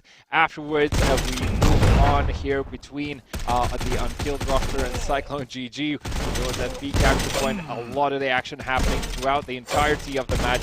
So many flanks in this situation. You saw that Rakesh got a double elimination on your screen, as well as now on that A capture point. The coordination coming out from Cyclone GG was just insane in this map. And even though Gunrag was an elimination streak in the process, unfortunately he wasn't able to do a match in that situation. Moving forward, we had the Indian Wolves going up against Xaviers here, and you can see that Skilled was in a good position there, but unfortunately didn't have enough to come out on top. And now on your screen, King and Rocky just wreaking havoc right now. Rocky actually really stood out in this match in terms of he was able to get quite a lot of those doubles and even a triple there. And Sammy, I mean, he was my personal favorite, I'll admit to that. Yeah, Sammy definitely had a fine game coming into this one. Rocky as well was able to step up. You're quite surprised to note that White Devil wasn't an MVP throughout a single map, I'd like to say. It's been primarily, Sammy putting in the numbers, King as well. So yeah, it was definitely some of the other individuals now stepping up here for Xavier. And of course, here in Farming Complex, the one thing I want to see is how Ghost was able to pick up those double elimination here on the B control point with his blade. Okay, there we go. Oh, in fact, was Hope there. And of course, the 360 Blade Master. That's how you like to see it. And yeah, I mean, again, this is another map in which the boys here from Indian Wolves were able to absolutely decimate their opponents. Early on here, still relatively close. This could still be anyone's game, but then you just saw Indian Wolves here with a massive lead from around this like 3-minute mark. They were just able to secure the eliminations. They were able to keep the control points, and their lead just skyrocketed from here. Yeah, indeed. And when you start to lose those capture points, you are really put in a position where you need to split up your team, or otherwise very quickly somehow group up and capture one of the points and then move on forward. For the first time in a while, we also saw Europe Streets here, and as you already pointed out, the mid section was just overtaken by the sniper battles as the flankers just stick to their sides. And in this match, as you see on your screens, Unkilled obviously put up a very good fight here, going up against Xaviers, and were able to secure the map even though it was just only an 80-point lead for themselves. So good job overall from all the teams here today, and on Atrium as well. As I already said, I feel like Atrium probably was one of the most hectic maps we had today. Oh, for sure, and for good reason. It's a close course engagement map. You have the control points relatively close to one another, so you want to fight for the control as early as possible. And of course, to add to all of this hecticness, you also have the spawn points pretty much outside the B control point, so it definitely makes it for a very interesting map that it can be very close at times. And here, it would just prove to the rule here, even though it was the victory there for Unkilled, but I mean, it was definitely down to the wire. And here on the third map, I'm not really sure what happened. Maybe the boys here from Saber just ran out of steam and they weren't able to get it done here. Of course, Unkilled, they were dominating their opponents. They were putting in the emotes as well. Of course, I think we're also going to see some of that. Making it rain, yeah, that's Making our it rain speed. from Boxer. Yeah. You know what you need to add? Instead of like doing the making it rain with your hands, you can also add like that make it rain gun. There's like a gun that does that. Oh yeah, it is. You've seen it, right? You can load up a stack of money and just like throw it out as a throw fan. around those Benjamins. Yes, indeed. So Benjamin Franklin's on the ground. So we are getting super ready for those grand finals. So again, Cyclone GG are going to go up against Indian Wolves. They've done it so many times. Indian Wolves were able to come out in that spring split only once as winners. They've already done that in this summer split in the very first week. Now in week second, the huge question is, can Indian Wolves do this yet again? Or Cyclone GG will, coming back from Brazil, use the things that they've learned and actually overcome Indian Wolves this time? That's going to be absolutely important. But now, folks, of course, our first map is upon us. It is going to be Europe Streets. So we'll see who is going to come out on top here in the grand final for our second week. It is, of course, the players here, Cyclone GG, up against Indian Wolves. We'll see how it goes here, folks. Already, we do see the players disconnecting. Already. Okay, well. so slightly unfortunate. Obviously, the players will quickly reconnect and we'll start this one up one more time. So yeah, on Europe Street, Indian Wolves up against Cyclone GG. I think it is a very interesting matchup, and I think a lot of it is going to play out as to how these flanks are happening towards the sides of the map, because the middle is pretty much understandable. If you go out there, you're going out there at your own risk. But again, chat, please do let us know. The production does tell us stuff that you type. So I've heard comments that I have really huge hands. Understandable, but I'm a big guy, so sorry. Big guy, big hands. Big guy, big hands. I can grab stuff easily, see? Mm-hmm. Yeah, even like the figurine. You should see me at the lunch buffet. It's like all my food.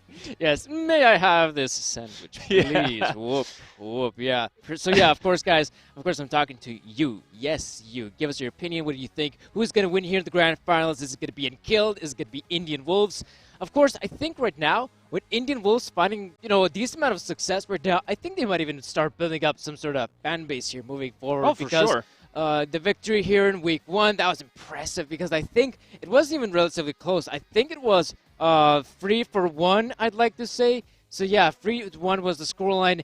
Of course, I was wrong. I thought Cyclone GG going to secure that one easy, but no, that was Indian Wolves securing the victory here. So yes, I made a mistake. It wasn't easy. It was Indian Wolves securing the victory there. So of course, I wonder if things are going to continue here. Is it going to be Cyclone GG coming out victorious here, or is it going to be Indian Wolves? It's so hard to predict right now. I'm actually going to go ahead and say that Indian Wolves are going to do it for the second week in a row. I think it's very doable for them. I think it's going to be in a 3-2-1 fashion. Mm-hmm. Just to make a statement there, and if you would like, if you'd like to overcome that fact, please change my mind. Someone asked about my height. I am basically, well, I wish I could say I'm 2 meters tall, but it's 1 meter and 97 centimeters, or 6'6" if anyone's using those measures. Wow, you're using that measurement. I lived abroad for 3 years, so I was kind of forced to do that, but it was always strange, like, what's 6'6"? I don't know. But yeah, quite tall. I bump into things quite a lot with my head.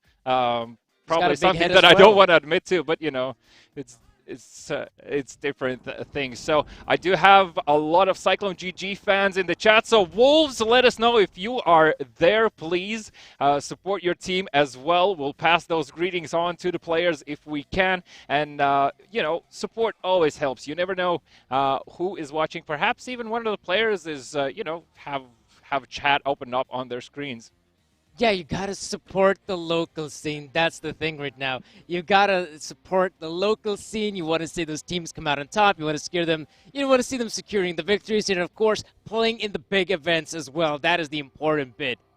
I actually have I've heard a lot of the players as well as people just watching our streams are really enjoying Stannis talking about the game, and I do agree the fact that Stannis has definitely brought a international level of commenting. So if anyone would like to see Stannis in the studio here as well, make sure you tweet it at him, and we'll see if we can make that happen. So just spam the hell out of Stannis in Twitter if you can, and we'll get in touch with him and see if we can get him over here to our studio just to make things ever so more exciting. But back to the matchup. So, like, best of 5 scenario, Indian Wolves, Cyclone GG. Obviously, very close match. I was talking about 3-1 in favor of Indian Wolves. You're saying that Cyclone GG are probably going to come out on top. I think the chat is with you on that one. So I feel like I'm kind of against the world here.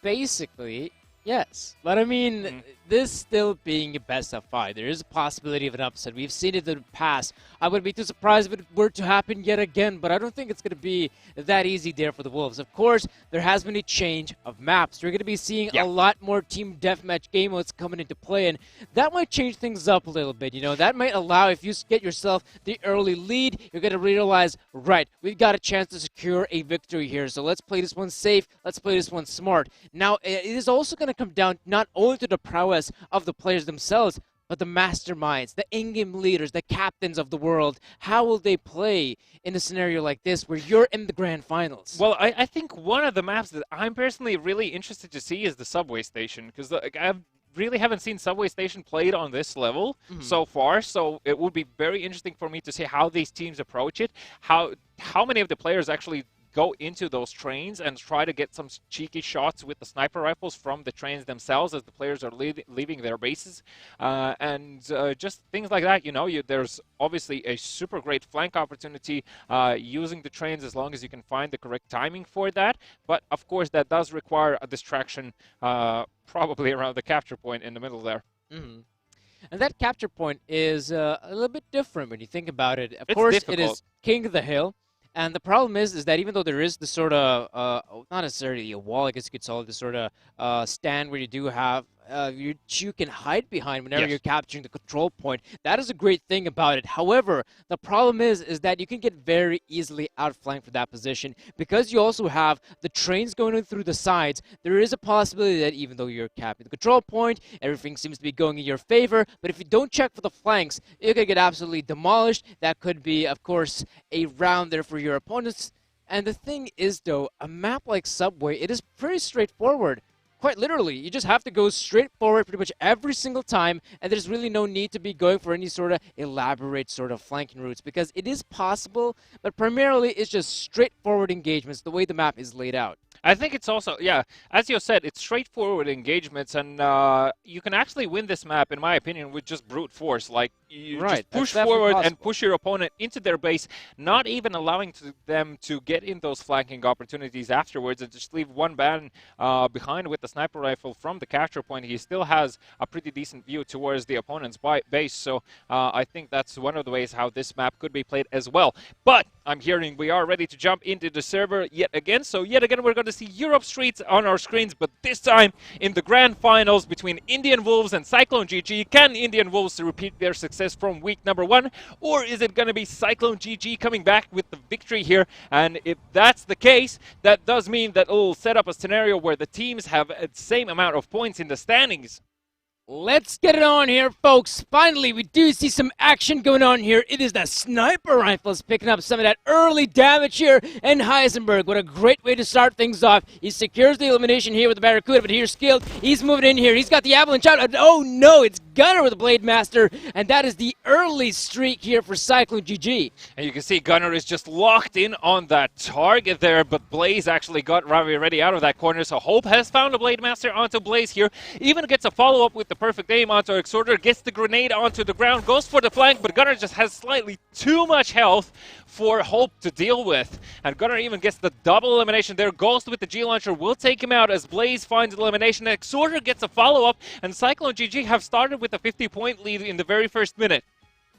That is a great lead right now for Cyclone GG. The problem is, or better yet, the question is, can they keep it up though? I do see some flanking maneuvers coming in there from Indian Wolves and Heisenberg. Oh no, even though they were holding the angles there, they're going to peek on out and they're going to be punished here, Indian Wolves. Cyclone GG still keeping up with the lead here. But of course, it is down to the Barracudas here, Indian Wolves. They've got the sniper rifles out. Can they find any of these eliminations here? Oh, look at Blaze go. He is being softened up there, but he also has his teammates backing up. The G-Launchers there, but it's not necessary. It is still going to be Blaze's Incinerator to get things done here. And Cyclone GG still keeping up with the lead here, but Indian Wolves, oh, there we go. There's Hope picking up an elimination. This could be pretty close here between the two teams. And you can see neither of the teams is really willing to overstep the middle part of the map. It's pretty much like mid-range engagements all around the board. Hope needs to be careful here as Heisenberg will find him around the corner. Spots Ravi ready as well. Blaze will take down Ghost in the process. So Ravi ready is trapped right now. The grenade goes down. Blaze had no information that the player was behind him, but he still got him as Hope only then was able to trade. And in Cyclone GG are definitely putting a strong point lead right now on their side as Heisenberg, together with Blaze, will be able to take care of Skilled, and on the flank moving forward here, Gunner will take care of Ravi ready as Blaze will find Hope as well. So much actioning and happening from Cyclone GG, and it seems that Indian Wolves are slightly surprised by the fact that Cyclone GG are really good in mid-range engagements as well as pushing forwards afterwards just to establish that lead ever further. But Ravi ready and Hope have something to say about it, so they have brought it back to a 50-point lead. Hope needs to be careful with its peek around the corner, doesn't really know how many players are hiding behind there. Had a cheeky tag in there, so looking to see if nobody's coming in from the right-hand side. In the meantime, no, Blaze is in a lot of trouble as Hope will take him down with the shotgun up close. And now with two players moving forward, Hope is still looking to see if he can land the G-Launcher and lands it straight up onto Exorder. And that's painful. Yeah, it is. You walk right around the corner, and then you see an explosive in your face. There's really nothing you can do at that point other than to accept your fate. Oh! And there we go, Indian Wolves. They're definitely not going to accept their fate. They were losing it at one point, but now they're in the lead. A slim lead, but a possibility to secure this one. Perfect aim coming in, but there's a Blade Master to boot. So it's still quite close here. Oh, hello. Heisenberg jumps down. He secures the 2. And this could be enough right now for Cyclone GG. Can they keep up the pace? Can they keep up with the lead? Because Indian Wolves, they want to try to find these eliminations, but they don't find an opening just yet. This could not be possibly the way they end this one. Minute and 10 seconds on the clock. Only 20-point lead for the Cyclone GG players here. Gunner needs to be careful.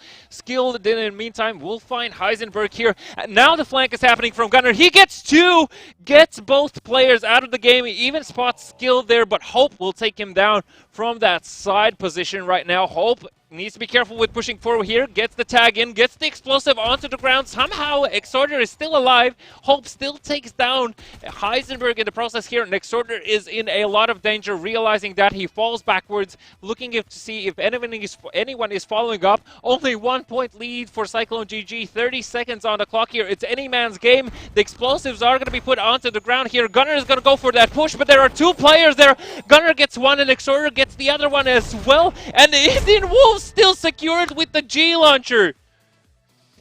Wow, that was close. That was way too close in that position. And look at those I like the belt buckles that Cyclone GG players have, those little skulls. That's nice. I mean, one of the things you can just stress, I mean, when you do have both of these teams competing, I like the fact that they have fitting outfits. I mean, a team like, yes. You obviously saw the boys there with, you know, pretty much black and white. You have the black pants, you got the white shirt, and then you have, I think it was the Cyclone GG players who were like with the leather jacket, leather pants, you know, bikers and all that. I must admit, I'm more a fan of the fashion of the Cyclone GG guys. It's just looks good. And I actually like Indian Wolves fashion more. I think it is more stylish. It Have is we more switched prowess. sides just I now? think Or? we just have switched sides because of it. Of course, fashion, it's a thing of beauty. And of course, the thing is, though, there's also a great cosmetic sale going on here. If you want to look like some of these players here on stream, be sure to head on over to the shop and you might actually get yourself some very nice, trendy clothes. Well, let us know in the chat as well which of the team's outfits do you prefer. But yeah,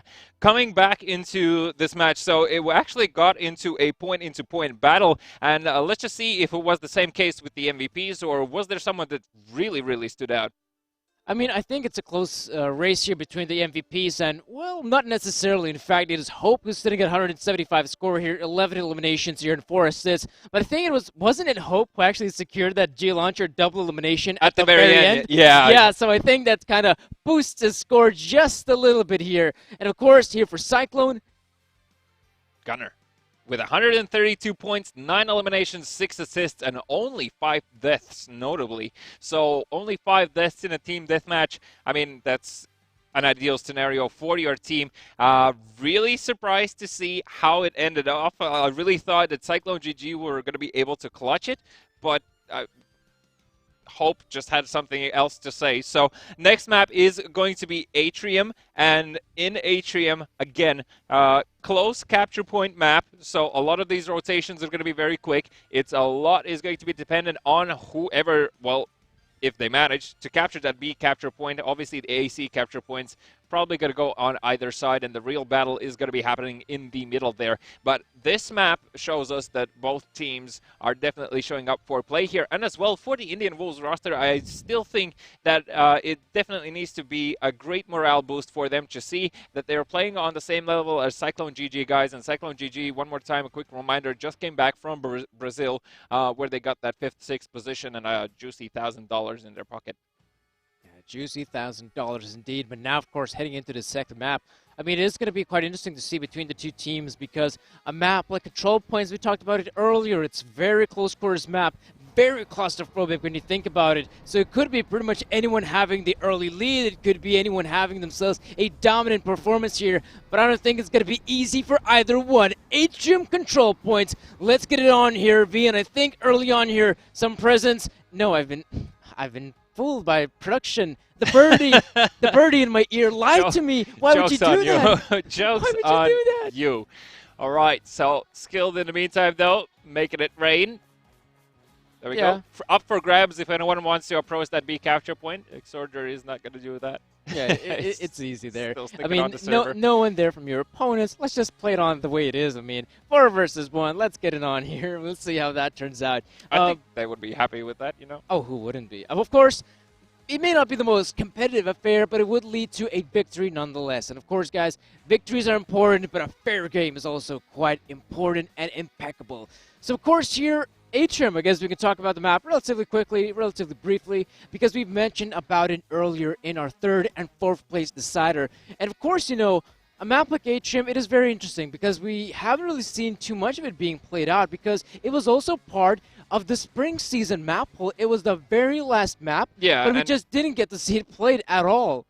Well, between these two, now having that Atrium on the board, I really don't think this is going to be a matchup where we get to Skyscrapers. I'm still going to say that Indian Wolves are going to take this one with a 3-1 victory.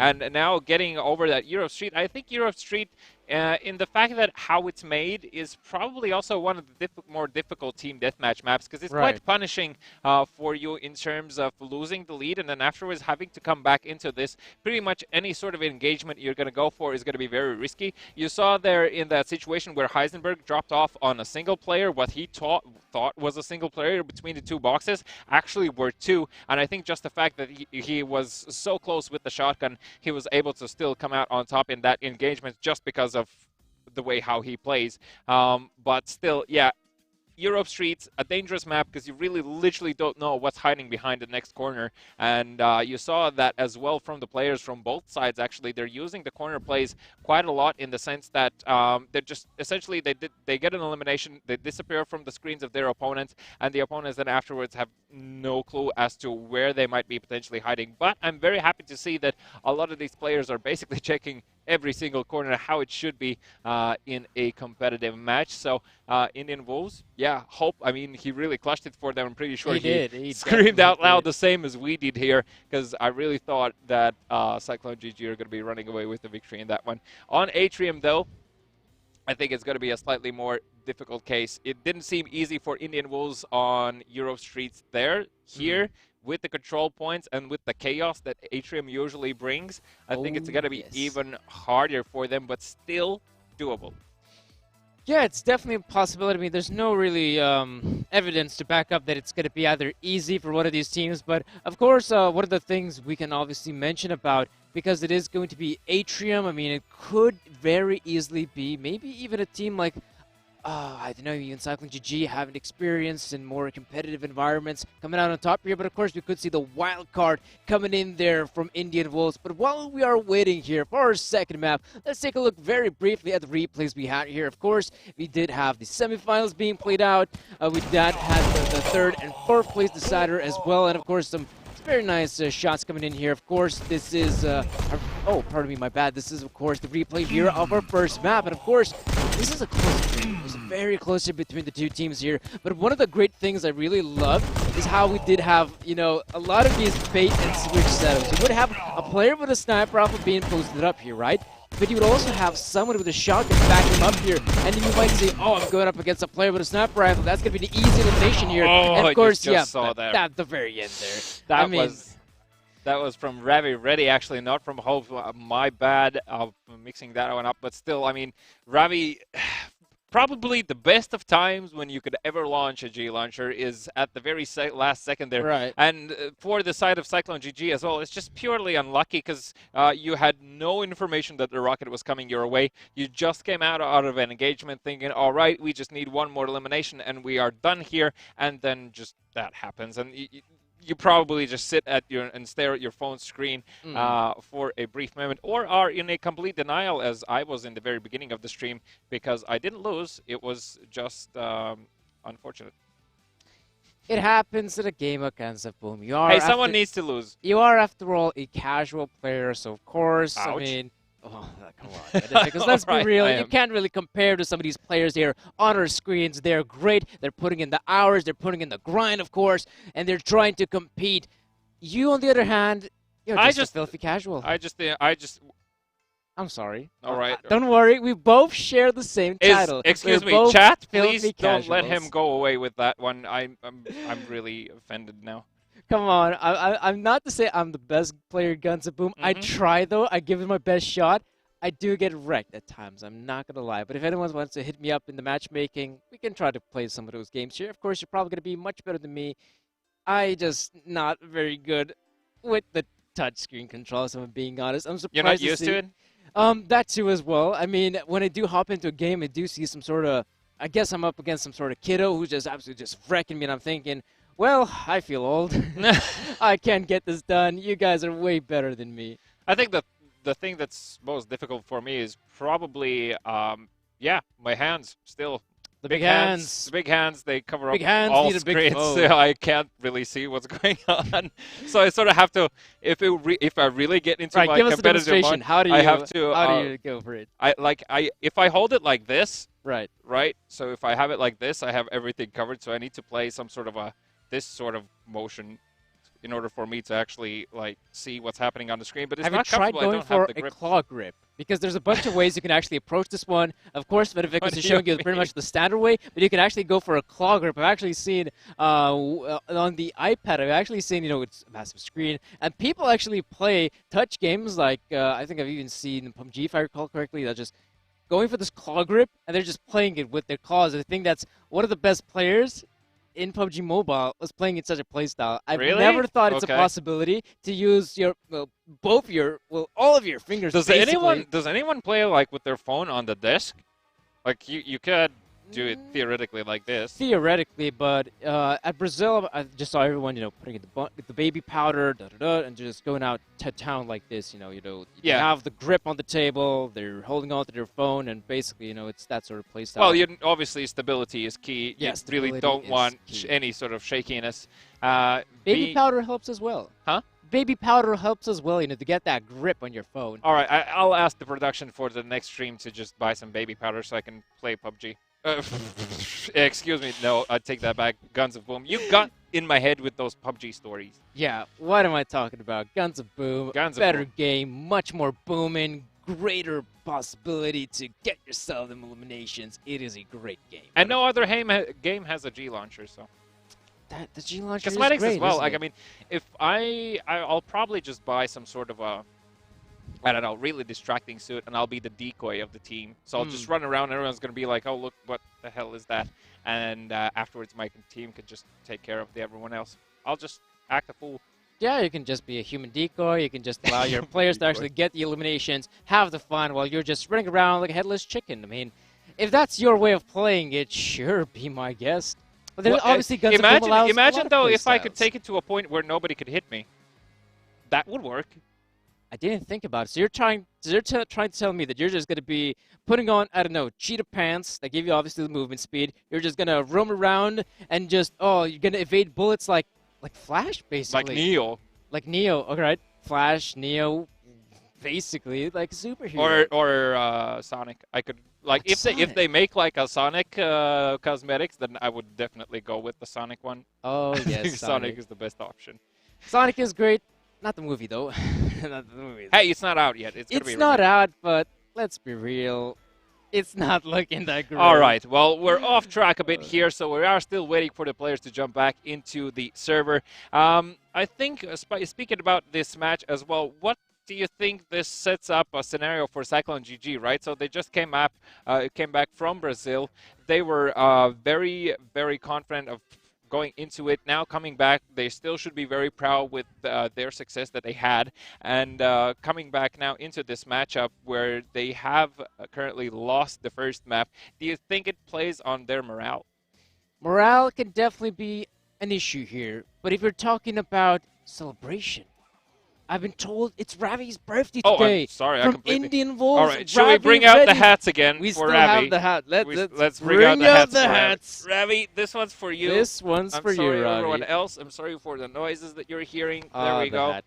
This one's for Ravi. If we could message Ravi to say that this one's for him, that would be great. Cool. Act full. Yeah. See, this is exactly what I was talking about. I could just put on a hat like this in game and be a distraction. Of course, you can actually have this hat on game because while the Guns of Boom birthday was going on here, you obviously had limited time to pick up yourselves one of these hats right here. I hope you got it, folks. If you didn't, what are you doing? Guns of Boom, come on. You get yourself an opportunity to get free cosmetics. You're not getting the free cosmetics. Ooh, I don't know, man. Ooh, I don't know. I don't hang out with people like that. Hey, you're not going to continue celebrating Ravi's birthday? Oh, I'm going to change up the celebration a little bit. Come on. There you go. Of course. And my ears exploded. So I'm sorry about that. I'm going to go deaf. All right. Don't worry. But yeah, as I was saying beforehand, I mean, for Cyclone GG, I think it is a bit of an issue right now because to overcome the morale that, well, in your mind, you are considering yourself as the better team, and historically, they have all the rights to do so. And now being a one map down and a best of 5 scenario, I don't think it really bothers them too much. I'm sorry, this thing is choking me. But now it's trouble. Help! Help? Oh, right. There we go. So I don't think it's much trouble for them right now. But if it gets to a point where they lose this map, the second map, I think it's really going to affect their mental game. And that's going to be the biggest opportunity that the Indian Wolves are going to have. Yeah, that's the thing, because this is obviously a best of 5 we're playing out here. And because it's a best of 5 and because it is Guns of Boom, it can end relatively quickly. And because it ends relatively quickly, you might even grasp that, hold on just a sec, we're actually losing this game right now. We gotta pull back. And you don't have a lot of time to have, proper discussion with the team. And because you don't have a proper discussion, you're just gonna have to roll with it. So of course, momentum, definitely an important thing here. And a team like Cyclone GG, definitely in a position to bounce back. Don't get me wrong here, folks. The one problem that I might see in this one is that if it is going to be like 2-0 right now for Cyclone GG, bouncing back is going to be a lot harder. This is, of course, the best of 5. They can still pull it off here, but they're going to have to win 3 maps in a row, which is 3 back-to-back maps, which the room for error is just too big, and especially the last decider map. I mean, skyscrapers. Yeah, it's a map that I personally wouldn't want to face as the decider map, just because the opponent can be passive, and that sets up a very dangerous scenario for yourself. And I think a lot of the teams really should think about some sort of a bait strategy in that situation. So, like, as long as they can have one player actually acting as a distraction, just showing himself, not really entirely committing to the fight, but keeping these opponents occupied just enough time so the so your teammates could actually get around and then perhaps get an engagement that way. Yeah, obviously your opponents are going to be looking out switch. for flanks anyway. It's not going to be like they're just literally standing in place, but I think that's one of the ways how they could try and get back into that. Yeah, I guess you could say like a bait and switch setup, pretty much. And of course, let's take a look at the brackets, folks. I mean, it has been a pretty long day thus far. We did have these semifinals coming into play here. I guess we can run through them relatively quickly. We did have Indian Wolves here against Saviors. That was a pretty quick game. 2-0 there for Indian Wolves. The first map, relatively competitive. The second one, absolute decimation there from Indian Wolves. Yeah, and the second pair was Cyclone GG going up against Unkilled. And for the Unkilled roster, yet again, they have shown they have definitely good potential. But unfortunately for them, Cyclone GG were just, well, on a level that was above theirs. So therefore, Cyclone GG made it into the grand finals, and Unkilled were pushed down into that third, fourth place decider, where they did take a victory over Xavier. So for Xaviers, it's a lot of experience gained here, a bit more money in their pockets, a bit more points in their pockets. Unkilled, yet again, securing that third position. I think the number 3 is probably just already somewhere cemented in their heads, as it seems that it's like a position that they cannot really be moved out of. In the meantime, though, no, we have started already the grand finals. Indian Wolves were able to grab their first map with the clutch G launcher from our birthday boy Ravi Reddy, and right closely followed by Cyclone GG looking to jump into this second map, and of course bringing the favor back for ourselves. I do apologize one more time for the delay. We are just still waiting for the players to jump back into the server, just to see and make sure that everyone has an even playing field and the best possible game they could have, the best possible outcome for either side, smooth plays and no interruptions. So we're just waiting to establish that. And just in general, Guns of Boom as well. I think one of the things that these teams should be doing is they, in parallel to resolving their issues, they should also use this time that they have as sort of a timeout and actually to talk about the things that what theoretically went wrong. As I already said, you can't really blame for the loss Cyclone GG in this first map, because it was just, as I said, purely unfortunate for them that Ravi found, well, perfect timing to launch that G launcher, and the players were just there. But this also shows that the level of communication that was happening between Indian Wolves, just the fact that whoever went down in that situation, I do apologize, don't remember, but he passed on the information already previously in such a timely fashion that Ravi was instantly ready to launch the rocket as soon as he went down and grabbed those two players. And for them as well, they really couldn't do anything about the situation. Like, they were in such a narrow pathway that your best option was probably try to duck into that right-hand corner, but because they didn't know that a rocket was coming, it wasn't really an option. Yeah, because obviously you saw some of those engagements coming in there in the corner. You're thinking, right, if we're Cyclone GG, that's good. We got ourselves the eliminations. Now all we have to do is hold, wait, and we secured the victory. The problem was, though, because they did reveal their position there, we obviously saw the early push there coming in there very quickly there from Ravi Reddy. He pulls out the G launcher, he fires it, he secures the double elimination, and that's basically it. That is map over. And I think if you're Cyclone GG, you're not going to be satisfied with that ending. No way in the world. That was just taken away from you like a candy from a baby. But of course, no use crying over spilled milk. There yes, you go. Trying to figure out any more references with food products, but I'm out for this one. And of course, now this is going to be the second map here. In the second map, This could still be, I mean, anyone's game by this point. Of course, still is anyone's game. It's a best of 5 scenario, and let's see, folks. Looks like we're jumping into Atrium. It's been a long time coming, but finally, the second map, it's right here, right in front of us. Right here, right now, Cyclone GG, Indian Wolves, are they hot enough for this match? And oh my god, it's already opened up with Hope making that first strike with the Blade Master. Gunnar has been able to trade. Exorder found an elimination as well. And very quickly, Cyclone GG come back into this. It's a point-in-point battle. Exorder with a double elimination here. Gets the Blade Master out. An elimination streak from Exorder. Oh my god. 4 eliminations and 3 of them with the Blade Master. The A capture point is going to be contested here. Blaze helping it out his teammate. Exorder still staying alive.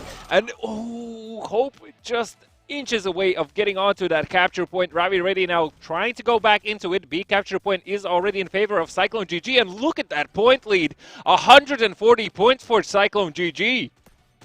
This is great right now for Cyclone. They were also able to control the A control point, but as they say so, look at this. C is under Indian Wolves domain, and so soon enough will be the A control point. But as they say so, there's the explosive kicking in, and now in this current position here, Cyclone GG, yes, they are with the lead, but it is pretty slim here. But you see the engagements coming in here. Oh, look at this, Indian Wolves. They're going to secure themselves the A control point. Meanwhile, Cyclone GG, they're focused on securing C. So now we do see the exchanges here of control points, but here's Gunnar. He's got the rifle to work with. He's got his teammates as well. C and now B about to go control here for Cyclone GG. Look at the G launcher coming in, but no elimination just yet. Exorder on extremely low health here, needs to be careful. Ravi will take him down. Skill looking to take care of Heisenberg. That's going to be done here. Gunnar now with the G launcher gets the connection. Skilled is going to be taken down here. Hope will go down as well to the Blade Master. Ravi from up top looking to change the tides of the battle here as the A capture point still is in favor of Indian Wolves. The B capture point as well as C in favor of Cyclone GG. They do have a 200 point lead roughly now over Indian Wolves. 2 minutes and 50 seconds on the clock here. It's absolute chaos on the B capture point as Blade merciless on it, and Ghost will get the elimination. Heisenberg is going to be able to trade there. In the meantime, though, A and C capture points are slowly ticking in favor of Indian Wolves. Exorder, though, trying to change the tides here on A capture point. The Blade Master from Skilled is going to be a different scenario what Cyclone GG hoped for. And Ravi now with this flank onto Heisenberg might just be enough to secure the A capture point in their favor. And look at B capture point. It's going to go for Indian Wolves as well. Cyclone GG, where are you? That's a good question. Where are they? Because Indian Wolves, they've got themselves the opportunity right now to extend the lead and maybe even secure the map here. But of course, there's Heisenberg and Gunnar. Ghost, though, he's going to down here. He gets them! Elimination there. Important stuff coming in here because the C control point have been handed over here for Indian Wolves. And we can see how tight the scoreline is. No one's really with the big advantage here. Both teams neck and neck. Indian Wolves, they've got the lead, but can't keep it up here. Double elimination coming in there. And now with the Blade Master, they still have a chance here. Cyclone GG, look at the points here. They're neck and neck. Oh, this is so insane. There is Gunnar finding the Blade Master. And right now, it's going to come down to these last couple of eliminations. Who's going to come out on top here? Hope is trying to secure them. There's Exorder to get it done. One more elimination. And there we go. That is going to be a victory here for Cyclone GG, I'd like to say. Already from 800 points, and look at as well those 3 people with those vests on as well. I really like the logos on top for them. They're Skilled as well, showing off his tie and cool shades. Yeah, cool shades. But the shades, unfortunately, wasn't enough for Indian Wolves as Cyclone GG. I mean, in what a match. We're able to secure this, as you already pointed out, a neck-to-neck victory already. Starting from like 800 points, it was essentially point-in-point battle, and it just completely turned into, well, organized chaos, I guess you could call it, on the map as every single capture point was being contested. Everyone had a duel to take care of. Gunnar really had a good engagement there with taking care of 2 players on that C capture point as he was being contested there himself. So one-man army essentially for a brief moment, and pretty sure those last few moments decided the absolutely who is going to come out victorious. And as I already said, Atrium is just one hell of a map to play on, especially in this sort of a setting where every single elimination counts. And in those last minutes, I mean, this is like a best of 5, definitely worthy performance from either side, and Indian Wolves as well, showing what they're really made of. And I mean, I can definitely say that this week, comparing to every other weeks, I think is the moment where you can say that Indian Wolves have definitely progressed a lot more since we've seen them from Spring Split. Yeah, Indian Wolves looking very competitive coming into this grand final matchup. And of course, you know, this being a 1-1 scenario, man, this could still go anyone's way right now. There is still a possibility. The best of 5, it is still very much upon us. And of course, let's take a look at some of the MVPs we had for this matchup here. We obviously saw some great performance coming in from a lot of these players, but as standouts, we do have Skilled from Indian Wolves here. 213 score, 12 eliminations here, and 6 assists. And as a fun fact, Skilled has got the most amount of Blade Masters, and he's sitting at 26 Blade Masters right now. That is just ridiculous. The man really likes his knives. Well, what else is ridiculous is the fact that Exhorter from Cyclone GG was able to score 326 points, 13 eliminations, and 8 assists on top of that. So the man was pretty much everywhere at all times on this map. And the third map is going to be Military Warehouse, a map that we used to see from both of these teams. Historically, if I remember correctly, Cyclone GG do have a better success rate against Indian Wolves on this map. So I would presume that this is the make it or break it point for Cyclone GG. If they can secure this map, they probably are going to be able to secure the following one as well. But now, being in a 1-against-1 scenario, this actually sets up us for all 5 maps potentially here, because the 4th map is going to be Subway Station, and it's a map of, like in a King of the Hills scenario. This is still any man's game, so a lot is riding on Military Warehouse, and then afterwards on Skyscrapers. Yeah, because definitely at this point, there's no other way of putting it. There is going to be a 4th map here, Subway Station. At this point, you know, this being Team Deathmatch, I guess we're also going to see, even though this is only like the 3rd map here in the best of 5, but I think it is going to be a very close and methodical affair here between the two teams. They're going to be playing it one safely. They're not going to be going for over-aggression, at least I'd like to say. However, they might just throw out the strat book right out of the window. Don't even care about that. They're just going to go for some of those straight-up eliminations, which we have seen in past weeks. We have seen Military Warehouse played out quite a few times. And from what I can remember, I mean, teams are just going already for the eliminations there. Doesn't matter if they're in the lead. They're still going for the aggressive plays. They want to take down their opponents, going for the flanking routes, even pushing towards that middle hut there is in Military Warehouse. And, of course, this being a 3rd map here, I think aggression is going to be the name of the game. Yeah, indeed. I think the early initiative, and as far as you can secure that early initiative up until, say, like 150, 190 point lead, that's really your comfortable spot where you can then lay off the aggression and then afterwards just wait for your opponent to push into you.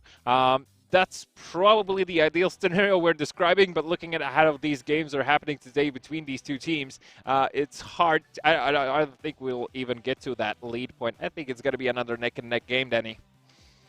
Well, that's definitely a possibility coming into this one. Well, I'm not backing off my 3-1 prediction. Sure, you can keep your prediction. I'm not saying anything about it. If you feel comfortable with your prediction, keep on going with it.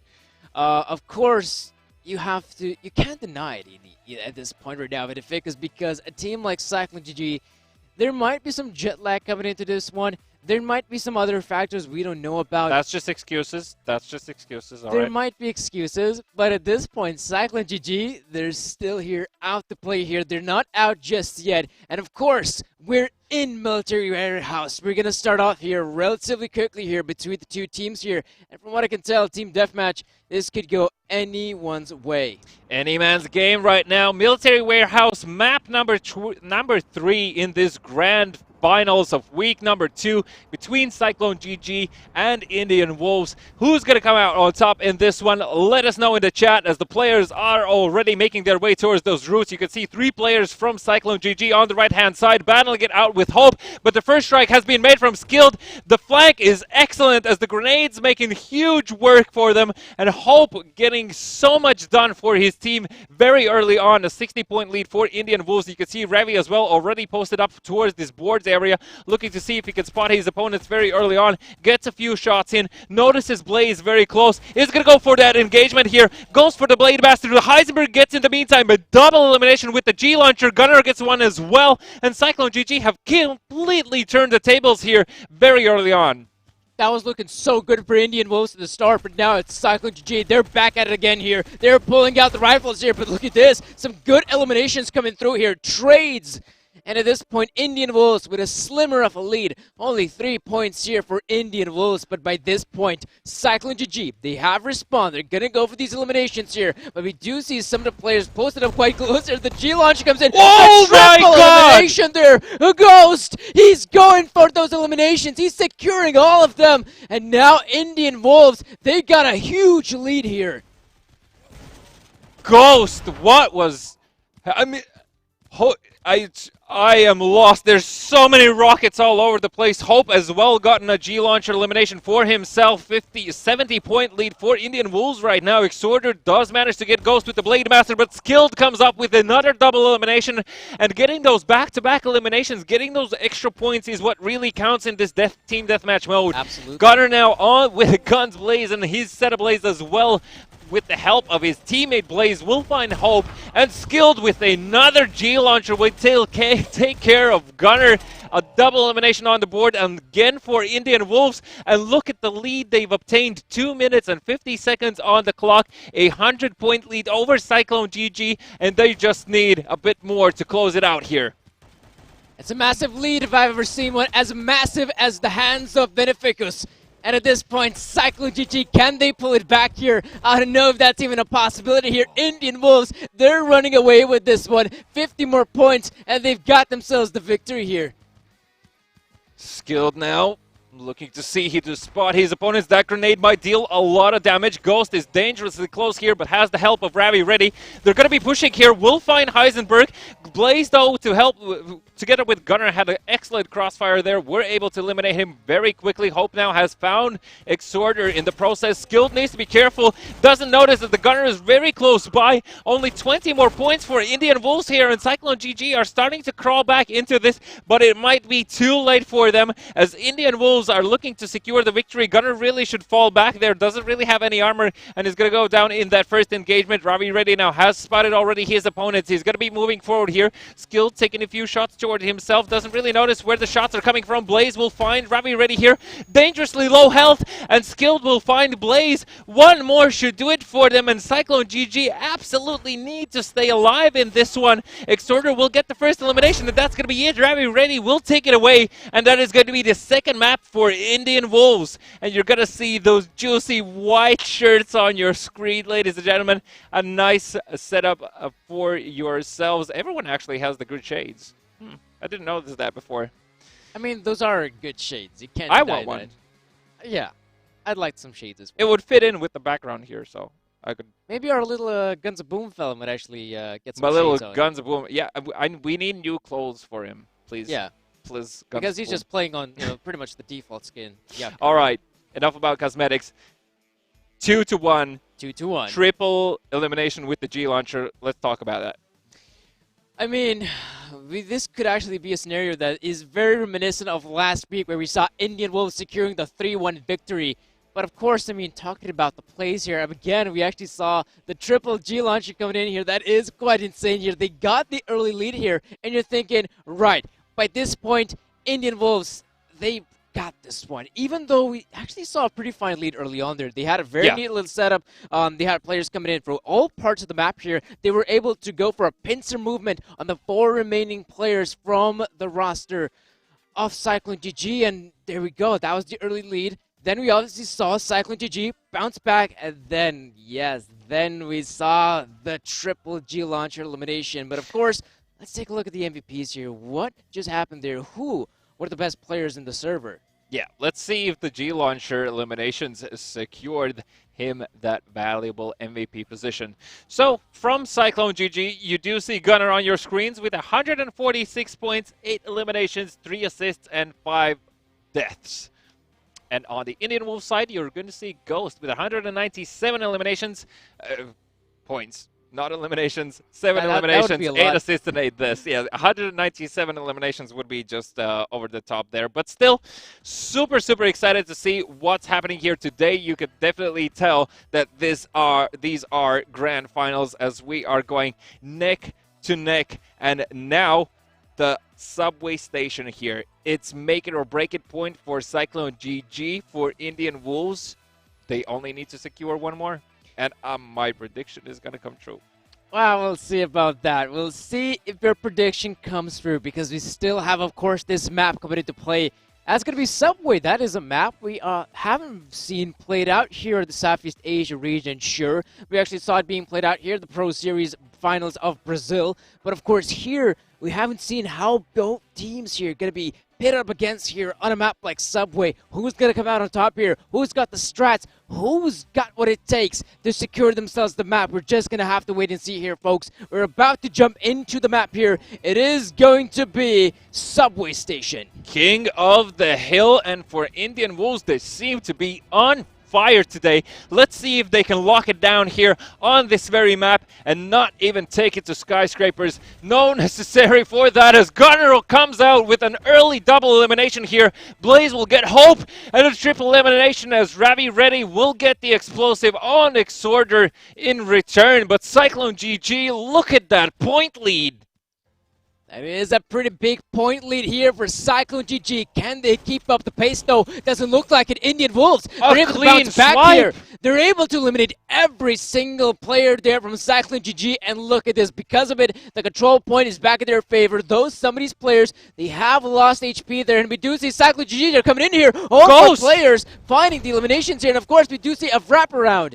Ghost gets the Blademaster, gets a follow-up elimination here. It's a pincer movement and a triple elimination from Ghost. He saw that one coming before Cyclone GG even realized it. He was already on the flank, and Skilled is now looking to do it again to them. Ravi Reddy is acting as a distraction right now, just staying alive for as long as possible, and Skilled coming in from behind, needs to take out the Blademaster here, prefers the weapon, does get Heisenberg, but he will be taken down in the process. There is Exorder, will eliminate him. Blaze is going to go down to Ravi Reddy, but Cyclone GG still in the lead with 100 points. Well, Indian Wolves really need to get onto this capture point. The G-Launcher from Hope connects, and he finds the double elimination with the Blademaster on top here. Exorder stuck in the train, will be taken out by Skilled. Blaze will be able to trade there, but Ghost now very close on the back foot. Blaze somehow comes out on top, and Ravi Reddy, his health is low, but his spirits are high, as he almost got Gunnar there, and Hope on elimination streak. The Indian Wolves side have overtaken the lead right now, Danny, with 3 minutes on the clock. Cyclone GG need to come back into this one with a Skilled, another double elimination for Indian Wolves.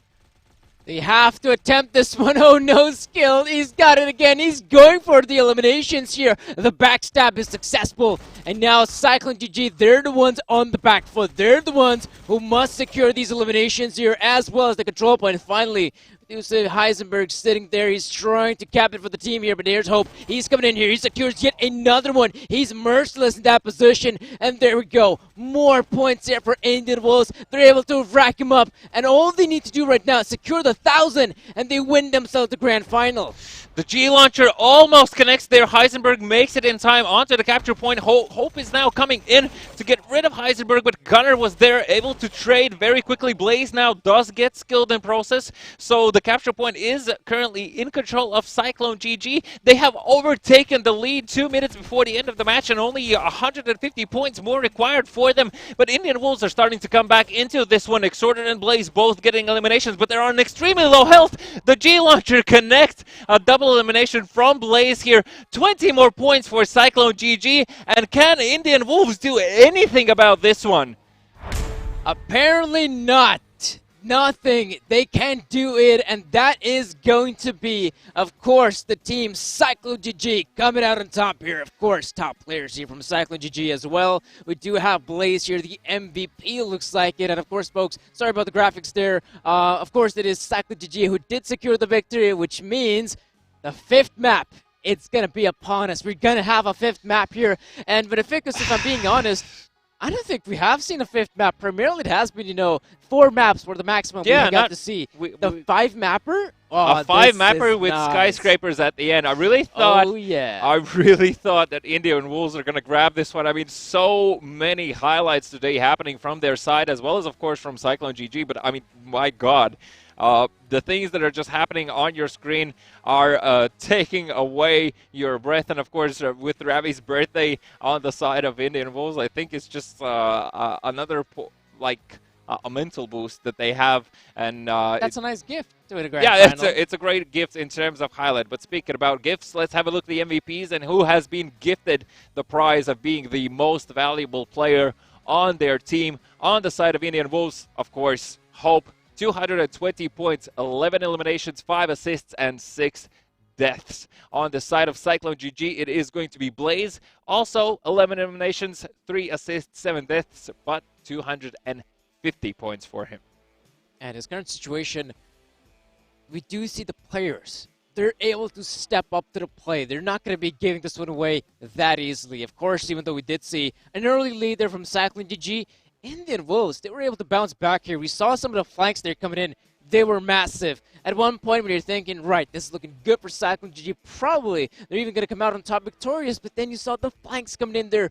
Ghost able to pick himself some great eliminations. Hope as well. That definitely put a spanner in the works there for Cyclone GG. They weren't anticipating that to be the case here, and it was at one point like 800 for one team, 800 for the other one, neck and neck. That at the end of it all, Cyclone GG come out on top here. But they can't call this one an easy affair. Oh, no. Far from it. Well, this was not an easy affair here on the 4th map. Well, one of the more interesting facts is that on Subway Station, being a King of the Hill scenario map, that's one thing. But the second thing, again, just because how close things are in terms of respawn points, as well as the capture point itself, and how devastating the G launchers are here, you see that even a 200-point lead is not enough on this map. Doesn't matter how much time you have on your side, 200 points is really not something that you can even feel comfortable with. Well, at least not on this level. So, excellent job for Cyclone GG in terms of being able to clutch this one and come back into this and gift us that 5th map. Unfortunately, it does mean that my prediction didn't really come true, so yeah, I really got hyped. I thought that's it. It's going to be over. So for you, dear viewers in the chat, please, please, please, please, let me know if there are any Wolves fans out there. If you have like a wolf emoji or something that represents it, spam that thing in. Let Danny know that there aren't only Cyclone GG fans there. And of course, Cyclone GG fans, support Danny, support your team if you can. What? No, I'm actually thinking about a sort of banner you can go for. Spam this wolf to help out. No, you can't rhyme wolves with wolves, though. I'm trying to think about a good chant for your boys, man. A chant for my boys? Yeah. I don't know. I'll actually, come up with a chant if you can, and let us know in the chat. We'll read that afterwards and see if we can bring it to our next stream. Yeah, maybe we can actually bring in some more hype here because, of course, the 5th map here, I mean, oh, this is going to be very important here. Who's going to come out on top here? It could be anyone's game by this point. It could be Indian Wolves. It could be, of course, the players from Cyclone GG. If Cyclone GG secure this one, I think they might even, let me think, they're going to get themselves 100 points. They're going to be even. Yeah, they're going to be even, basically, because it's going to be a trade-off from last week, because last week we obviously saw Indian Wolves securing first place. That's 100 points for them. Then, of course, Cyclone GG, because they finished second, they got 75 points. So now if they're going to trade things up, we're going to see an even scenario here. But if it's Indian Wolves to secure the victory, well, a second week in a row, and they're going to be themselves in the first place finish. I don't think we've seen that from Indian Wolves, primarily not in the two last back-to-back weeks now. No, last season, They were dominated by Cyclone GG, and now they're here. They're ready to play here, and so let's jump into Skyscrapers, our very last map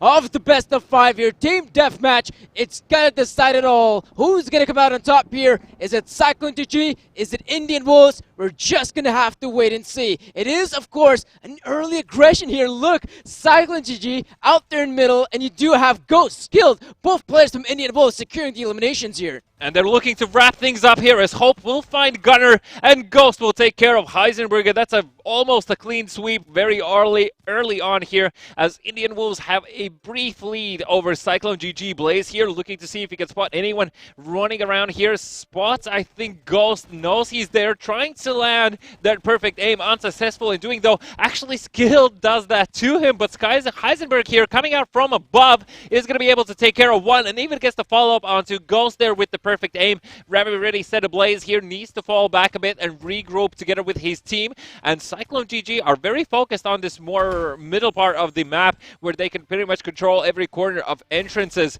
In the meantime though, Blaze looking to take the action to Indian Wolves as he does take care of Skilled, and he will even find a follow-up onto Ravi ready. That's a double elimination for Cyclone GG. He even finds Ghost there as well as Hope was able to take down Blaze. In this current situation, Cyclone GG, yes, they're in the lead, but it's only one measly point we're talking about, and there we go. That's going to be Ravi ready to take down Gunner at this position here. Oh, you got to be careful here, Cyclone GG. If the G launchers come in, you're going to get absolutely obliterated, so it's important for Cyclone GG to find some of these eliminations here. And Indian Wolves, they're on the back foot, and they do take down Ghost as well. So Cyclone GG, even though they do have the slim lead here, Indian Wolves, they can very easily come back to this one. They've got the HP advantage here. We do see the advantage coming in here. Hope secures the elimination, so does Ghost, and it's a back and forth affair here. Elimination streak there for Blaze, but now these players from Cyclone, so low in HP, there's an opportunity for Indian Wolves to extend the lead. And that opportunity starts off with Ravi ready, making the combo breaker there, falling back, Skilled now, or just behind the corner, will take down Heisenberg, gets the follow-up there onto Gunner as well, and spots two more opponents. Exhorter doesn't even realize he's being shot right now as Ravi ready with the G launcher finishes off Exhorter. Heisenberg will take down Ravi ready, but Ghost with the trade comes in, takes down Blaze, who has managed to get Skilled in the process there. A 30-point lead for Cyclone GG, 2 minutes and 20 seconds on the clock here.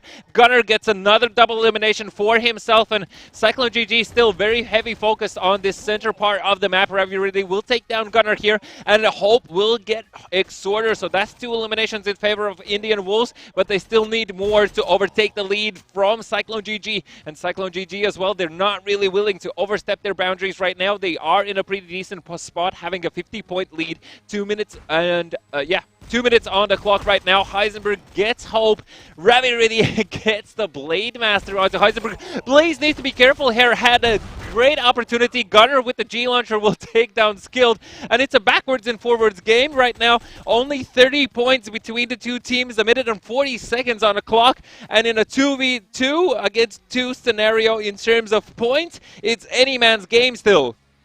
It's anyone's game right now, or any Wolves by this point. We do see Cyclone GG. They're posted up there in the offices. They're trying to find some of these eliminations here. Indian Wolves not in the best position right now. Cyclone GG on the brink of securing victory, but Indian Wolves, they're chasing them. They're very close to getting this one as well, but there's Blaze. There's trades going on here, and that's not Indian Wolves are looking for. They need to find themselves an elimination streak. That would be perfect for them, but it's going to be Blaze to get it done here. 13 more points here for Cyclone GG, and it could be their victory here. It could be their first victory here in the summer split, but we do see how safe both teams are playing. Cyclone GG not going for any sort of aggression. Indian Wolves, they're the ones who need to find these eliminations here. It's harder to get things done here. It's only 3 more points for Cyclone GG.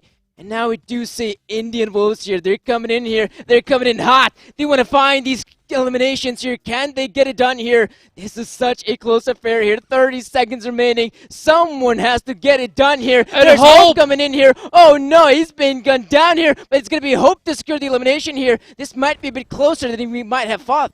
20 seconds on the clock right now, and still Indian Wolves are looking for more opportunities. They're trying to trade as best they can. They cannot lose a single man in this engagement. Skilled will find Exhorter, but the final bullet from Cyclone GG. Excuse me, it is Cyclone GG coming out on top here. Raw graphics on the screen, but my god, Cyclone GG and Blaze in front as well in that black leather jacket, just showing off who really is the king of skyscrapers. And somehow Cyclone GG did manage to secure the victory here by controlling that middle part of the area of the map, not allowing for Indian Wolves to get too close to them, always having like a man somewhere on in reserve just in case if one of the peoples go down, they can jump in and very quickly trade back. And whilst this was an incredibly close finals, Cyclone GG were able to come back into this, meaning that they have secured that first position in week number 2, and for Indian Wolves this must feel like a devastating loss.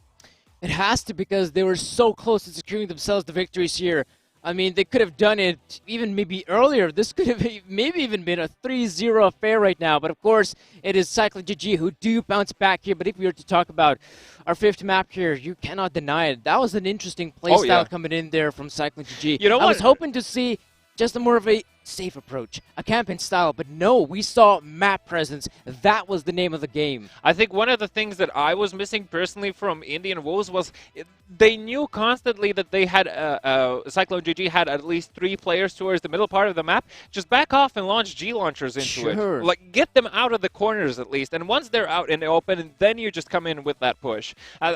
That might have been a play that could have potentially changed the tides completely for Indian Wolves. So let's have a look at the MVPs though and see who really stood out in this last map of the day in this best of 5 between Cyclone GG and Indian Wolves. And indeed, for the side of Indian Wolves, you do have Skilled on your screens for definitely the second time today with 138 points, 8 eliminations, 5 assists, and 9 deaths. And for Cyclone GG, it was Blaze with 191 points, 13 eliminations, 2 assists, and 6 deaths. So you can definitely say that Blaze has been a huge commitment to the fact that Cyclone GG did manage to secure the victory here in this last map of Skyscrapers, and of course securing that huge victory in this grand final of week number 2, earning them $400 and 100 points in the standings. Yeah, I mean, that was a grueling affair here. It wasn't easy. It took us all 5 maps to finally decide who is the victor. But at this point, I mean, with Cyclone GG coming out on top here, they still gotta think for themselves. Okay, this was in no shape or form an easy victory. Indian Wolves here with the currently assembled roster, with them having the new player here, Skilled, coming into play, they are now looking like a very competitive team here. So coming into our 3rd week moving forwards, I mean, again, we're probably going to be seeing these 2 teams in the grand final, but of course, it is going to be so difficult to say who's going to win it. But for now, folks, let's take a look at the brackets here one more time here on how our journey progressed through today. All right, so looking at the brackets, we see that the very first match was started off today between Unkilled and Cyclone GG, where Cyclone GG did come out on top with a 2-0 victory, bringing them closer to those grand finals, and of course moving Unkilled down to that 3rd, 4th place decider match. Afterwards, it was Indian Wolves taking 2-0 over Xaviers, previously known as 17, moving Xaviers down to that 3rd, 4th place battle, and of course establishing their position in the grand finals. So for that 3rd, 4th place decider, Unkilled, in a relatively convincing fashion, were able to secure the victory in a 3-0 fashion over Xavier's. And of course, in the grand finals, Indian Wolves, such a close match against Cyclone GG, but simply a slither of health a bit more on their side, and they probably would have won it. So Cyclone GG have taken victory in week number 2, and let's see how does this affect the standings, as week number 1 was won by Indian Wolves. Yeah, week number 1 won by Indian Wolves, and I mean, there we go. It is an equal footing between the 2 teams here. Indian Wolves, 175 score. Same goes for Cyclone GG. So of course, moving forward here in the summer split, it's going to be a close affair. I'm almost certain about it. Of course, number 3rd place is going to be Unkilled. Number 4 is not 17. It is going to be Savior. And of course, 5 to 8, we do have one of the teams mentioned here. That's going to be Hypersonic. And there's also going to be some other teams below that one. So yeah, I mean, for now, we can definitely say that it's not going to be just Cyclone GG pretty much securing themselves easy victories throughout the seasons. Indian Wolves and Cyclone GG, that's a brewing rivalry from what I can see. Oh, yeah, definitely. I mean, these two teams are going to start notoriously battling between themselves and setting up us for actually a great storyline, because you're a fan of Cyclone GG. I prefer the underdog. And, you know, we have a bright future, so make sure you tune in for the next following streams as well. Make sure you follow the other regions, because there is definitely a lot of interesting things happening, especially if there are any Impact Gaming fans. You really probably want to follow that North American scene and see what's happening over on that side. Anything else that you would like to add, Danny? Well, of course, guys, there are also going to be streams going on here today as well. After our stream, moving in 5 or so hours. Oh, what you want to say there, Vinicius? I just remembered, if just another quick reminder, make sure you spam Stannis on that Twitter. Get him over here in the studio. His Twitter should be Stannis _ here. Yeah. So make sure you follow that one. Yeah, make sure to follow that one. And spam it. Spam it. Just be like, come to the studio. Let's see what we can make here. Come on, come to the studio.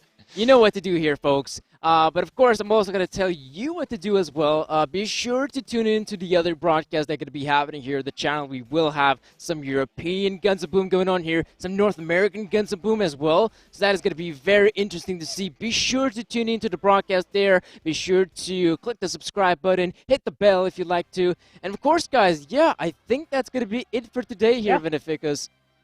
Happy days, happy indeed. So, how does the saying go? All is well that ends well. Is that right? Yep.